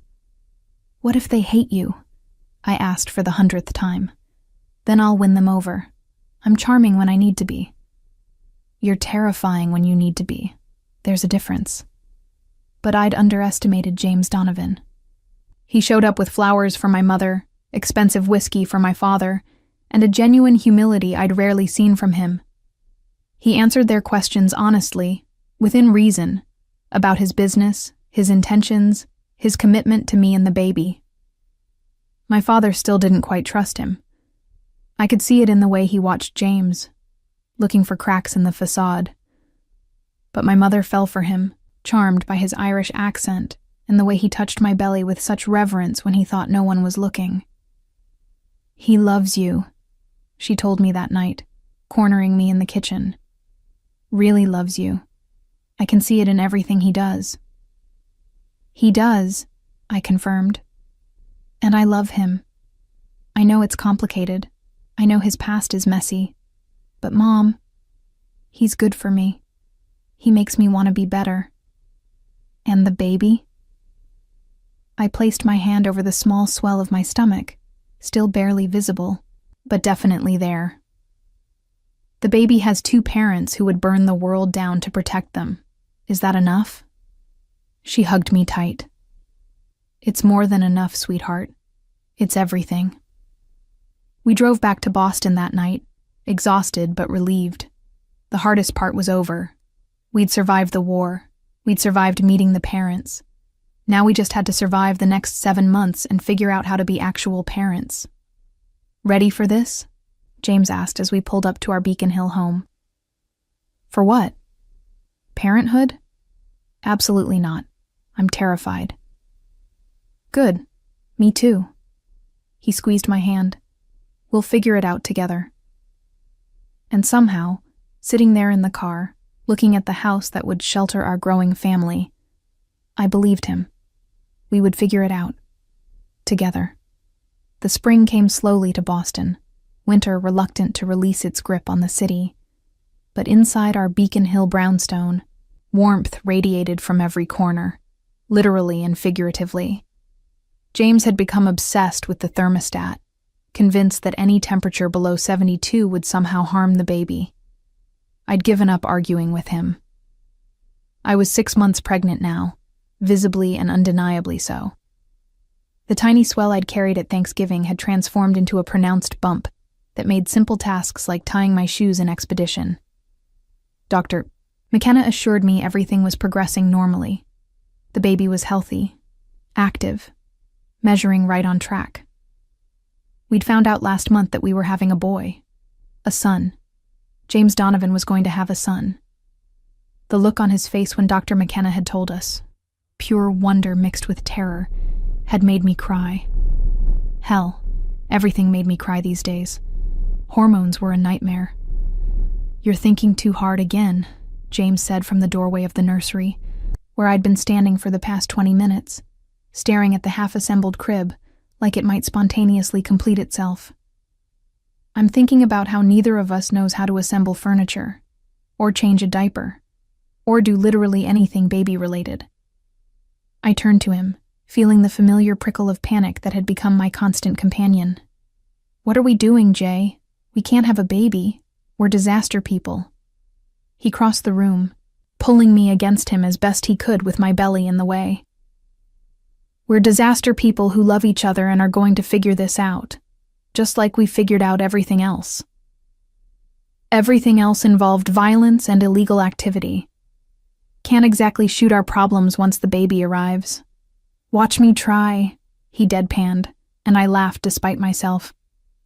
The last 5 months had been a study in normalcy, or as normal as our lives could be. James had successfully transitioned most of his operations to legitimate businesses. He now owned 3 construction companies, 2 real estate development firms, and had investments in half a dozen tech startups. The Donovan name was slowly being rehabilitated, associated more with business deals than broken kneecaps. There were still remnants of the old life. Connor remained his right-hand man, though his title was now Director of Security rather than Enforcer. Some of James's former soldiers had taken legitimate positions in his companies. Others had moved on, retired, or been set up in new lives far from Boston. But the violence, the constant looking over our shoulders, the expectation of war, that had faded. Not completely, maybe never completely, but enough that I could leave the house without panic. Enough that I could sleep through most nights without nightmares. Most nights. Your parents called, James said, guiding me to the rocking chair he'd bought. Already assembled, because apparently he could outsource that particular skill. Asked if we'd come for Easter. And you said? That I'd ask you. But I think we should go. Your mother wants to help set up the nursery properly, and your father has been sending me articles about infant CPR. He smiled slightly. I think he's warming up to me. He asked if you had life insurance last week. That's not warming up. That's planning your funeral. Fair point. My phone buzzed with an incoming call. Dr. McKenna. My heart jumped. Any unexpected call from her still triggered that fear response, even though the danger had long passed. Everything okay? James asked, reading my expression. Let's find out, I answered. Hey, Doc. Please tell me this is a social call. Better than that. I'm calling with the results from your blood work. Everything looks perfect, Jessica. Your iron levels are up. No signs of preeclampsia or gestational diabetes. You and baby boy are thriving. Relief flooded through me. That's great news. Thank you. I also wanted to talk to you about something else. I'm opening a clinic, a free clinic for women and children, focusing on trauma recovery. Given everything that happened, everything we saw with the Bratva's victims, I felt like I needed to do more. And I was wondering if you'd be interested in being involved. Not immediately, obviously, but maybe once the baby is a few months old. I looked at James, who'd clearly heard enough of the conversation to understand what was being asked. He nodded slightly. I'd love to, I said. What kind of involvement are we talking about? Advocacy, mostly. Helping survivors tell their stories safely. Maybe some consulting on how to reach vulnerable populations. You're a journalist. You know how to find the truth and present it in ways that create change. I could use that skill set. It was exactly the kind of work I'd been craving. A way to use my talents, my experience, my anger at what had been done to me and countless others, but in a constructive way. A way that didn't involve James declaring war on entire organizations. Send me the details, I said. I'm in. After I hung up, James was quiet for a moment. Then, you're going to be amazing at that. Helping people, making a difference. I corrected. We're going to help people. Your name, your resources. They could fund Dr. McKenna's clinic for years, decades even. Trying to spend my money already? We're not even married. The words hung in the air between us. We'd never talked about marriage, not seriously. It seemed almost quaint given everything we'd been through together. We'd survived torture and war and pregnancy. Did we really need a piece of paper to validate our relationship? But looking at James now, seeing the question in his eyes, I realized maybe we did. Maybe not for us, but for our son. Maybe legitimacy, in every sense of the word, was something worth pursuing. Is that your way of proposing? I asked. Because if so, you're terrible at it. He laughed, then dropped to one knee, which was difficult given the small space and the pile of unassembled furniture. From his pocket, he produced a small velvet box.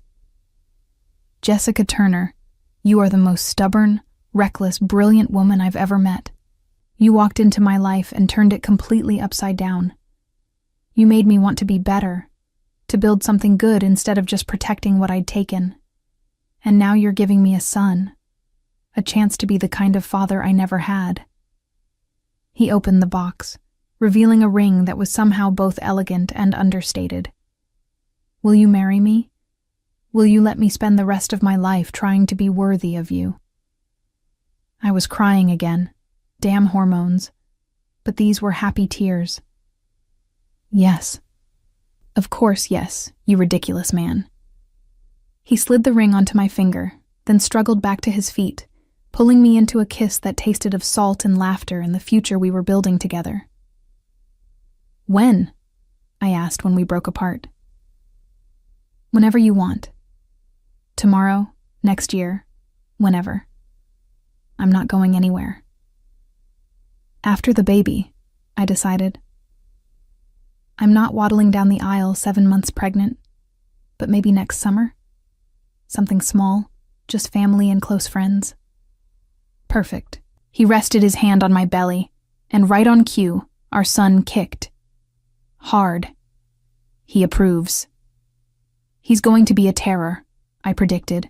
Stubborn like me, violent like you. God help us all. The next few months passed in a blur of preparation. We attended childbirth classes where James looked vaguely terrified by the brutality of the videos.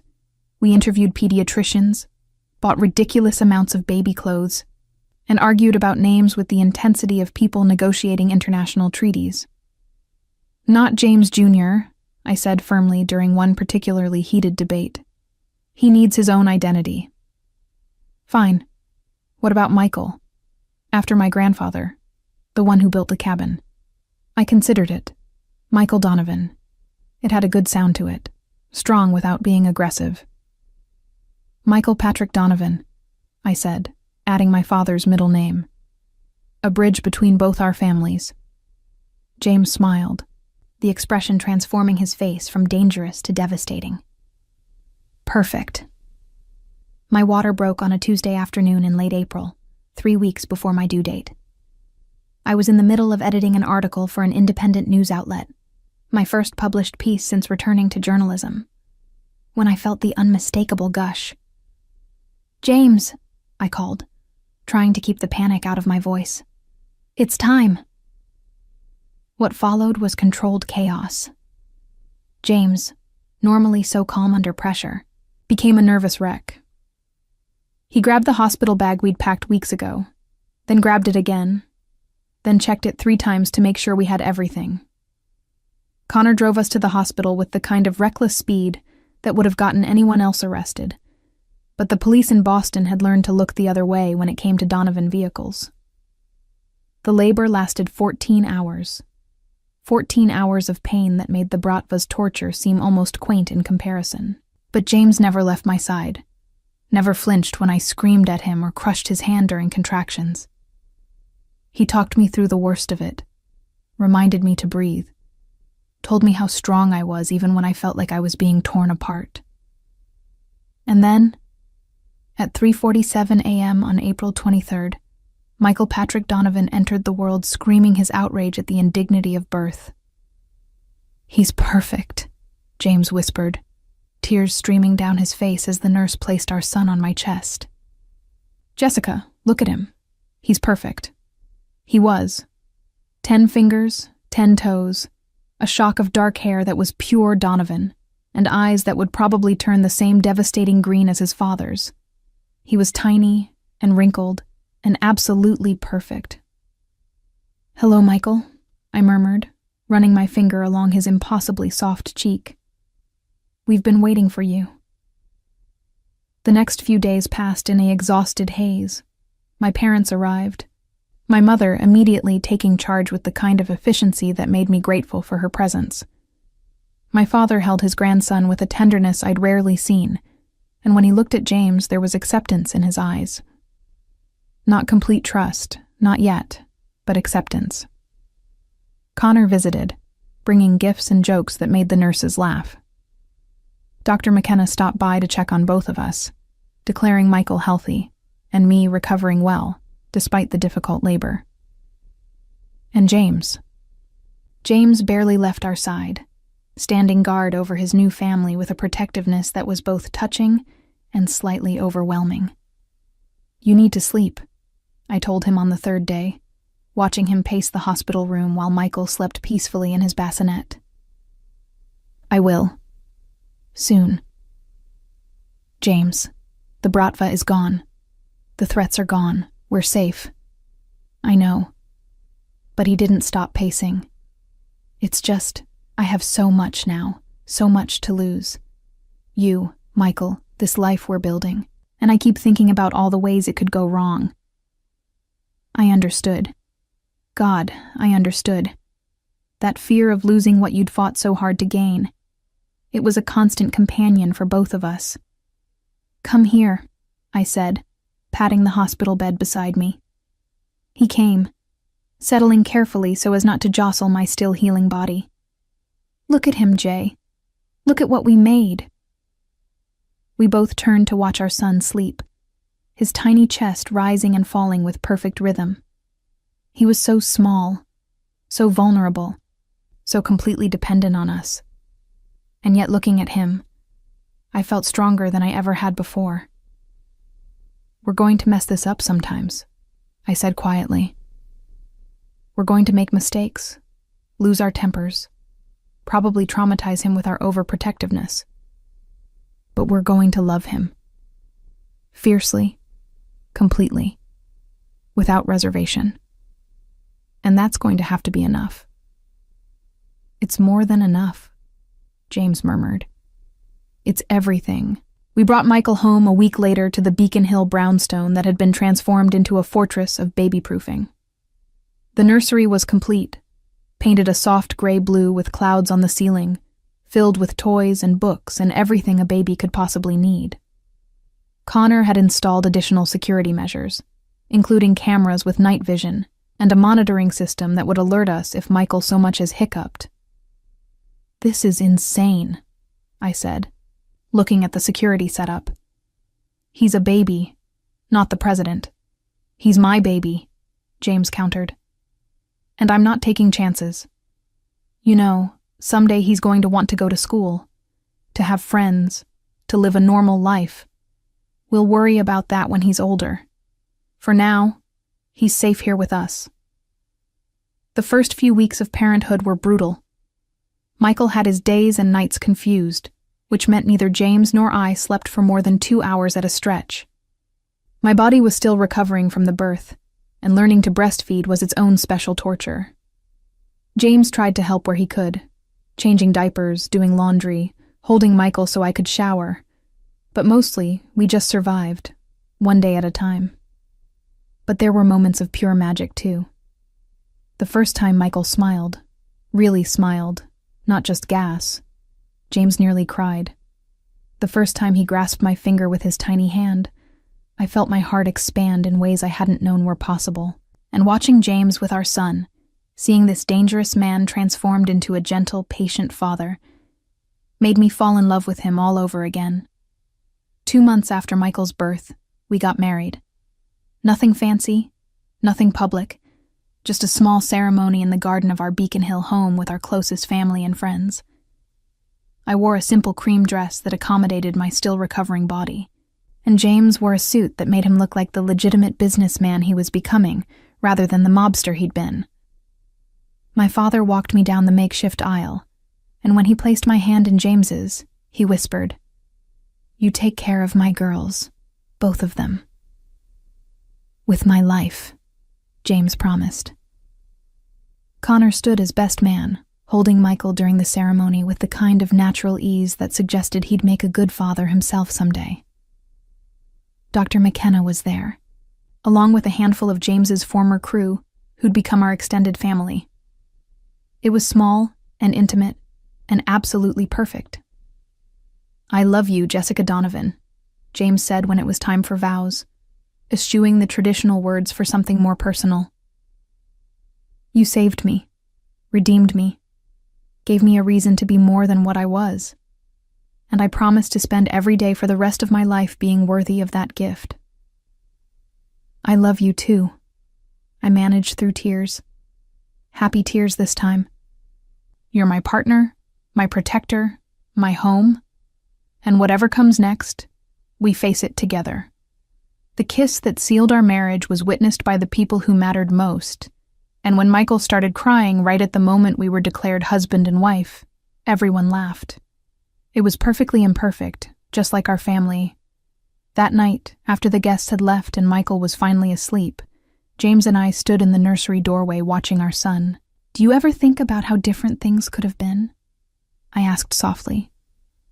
"If I hadn't investigated the Bratva, if you hadn't found me in time, if any of 1,000 things had gone differently." "Every day," he admitted. "And every day I'm grateful they didn't. Because this, you, Michael, this life, it's worth everything we went through to get here. Even the scars? Especially the scars. They remind us how much we have to lose, how much we need to protect." I leaned into him, feeling the solid strength of the man I'd chosen to build a life with. "So what now? What does the future look like for the Donovan family?" "Boring, hopefully. Michael grows up safe and loved. You continue your work with Dr. McKenna's clinic, help survivors tell their stories. I build legitimate businesses and try to atone for the things I did in my past. We have Sunday dinners with your parents and argue about where Michael goes to school and whether he needs yet another security detail." He smiled. "Normal things. human things. And the bratva, the violence, that's really over? It's over, he said with certainty. The evidence you and Dr. McKenna released destroyed what was left of their organization. The FBI prosecutions are ongoing. They'll be dealing with trials for years. And my own organization is clean now, legitimate. We're not looking over our shoulders anymore, Jess. We're free. Free. The word seemed impossible given everything we'd been through. But looking at our son, at the home we'd built, at the future stretching out before us, I believed it. 6 months later, I returned to Dr. McKenna's clinic as promised. The facility had grown beyond even her ambitious plans, funded largely by anonymous donations from Donovan Enterprises, and now served hundreds of women and children affected by trafficking and trauma.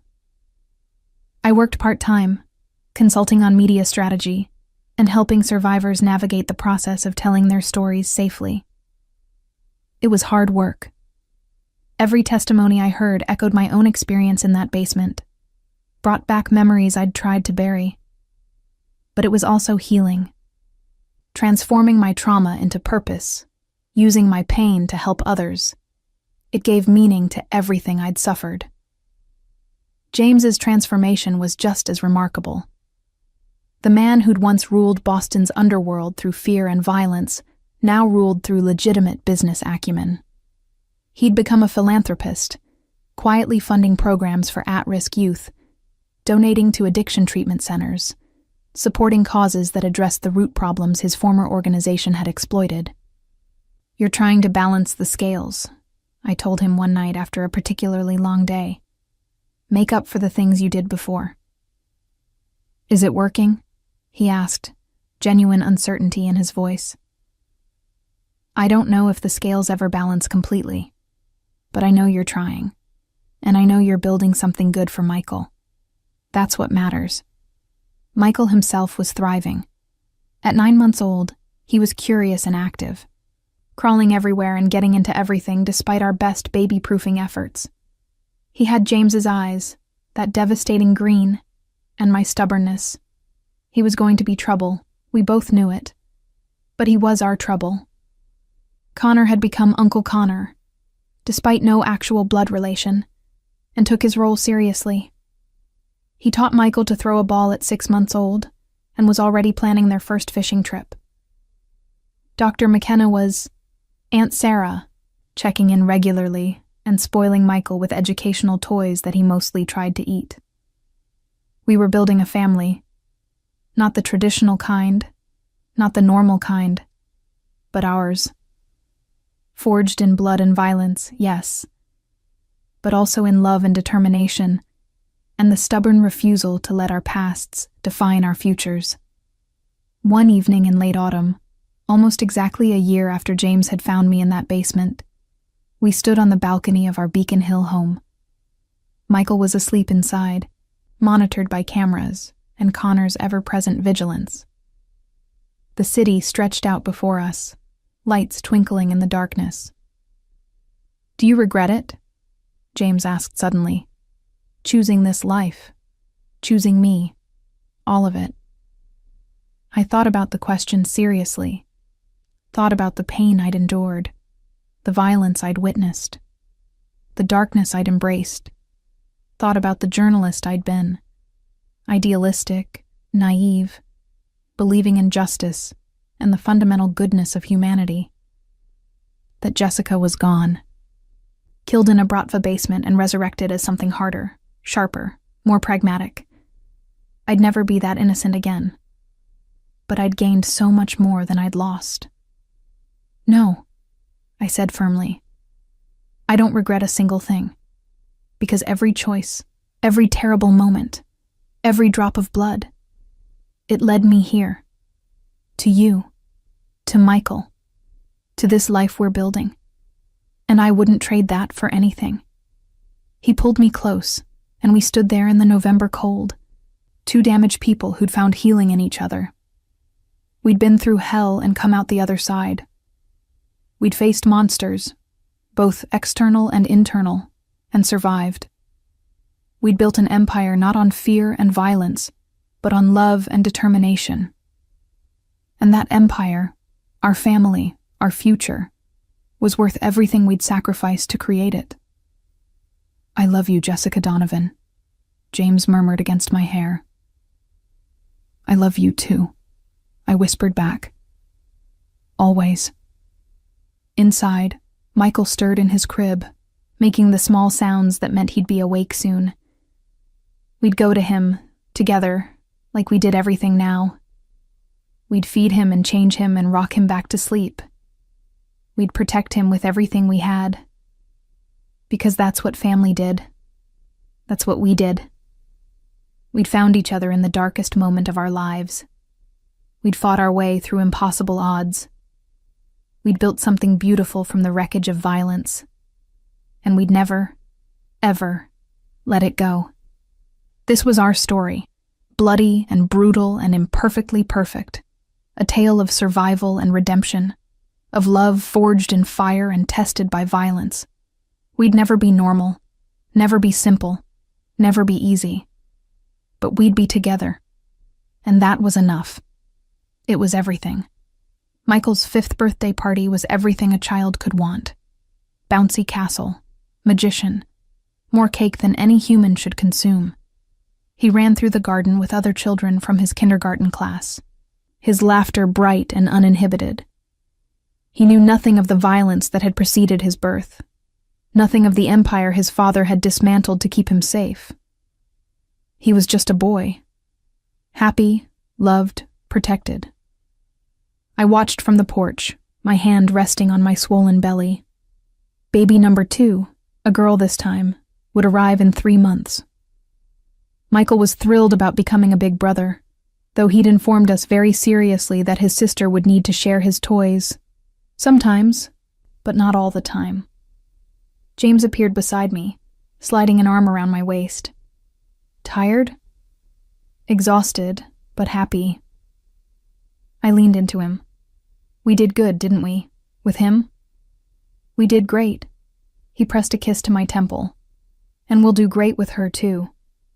Connor was teaching Michael and his friends some kind of elaborate game that involved far too much running.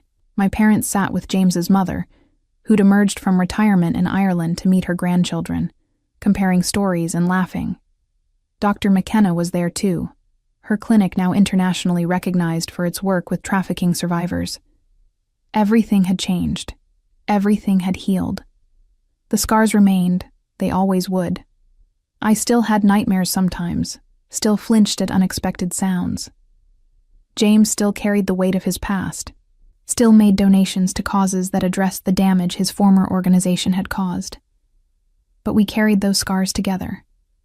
And in carrying them, we'd built something stronger than either of us could have built alone. "Jessica?"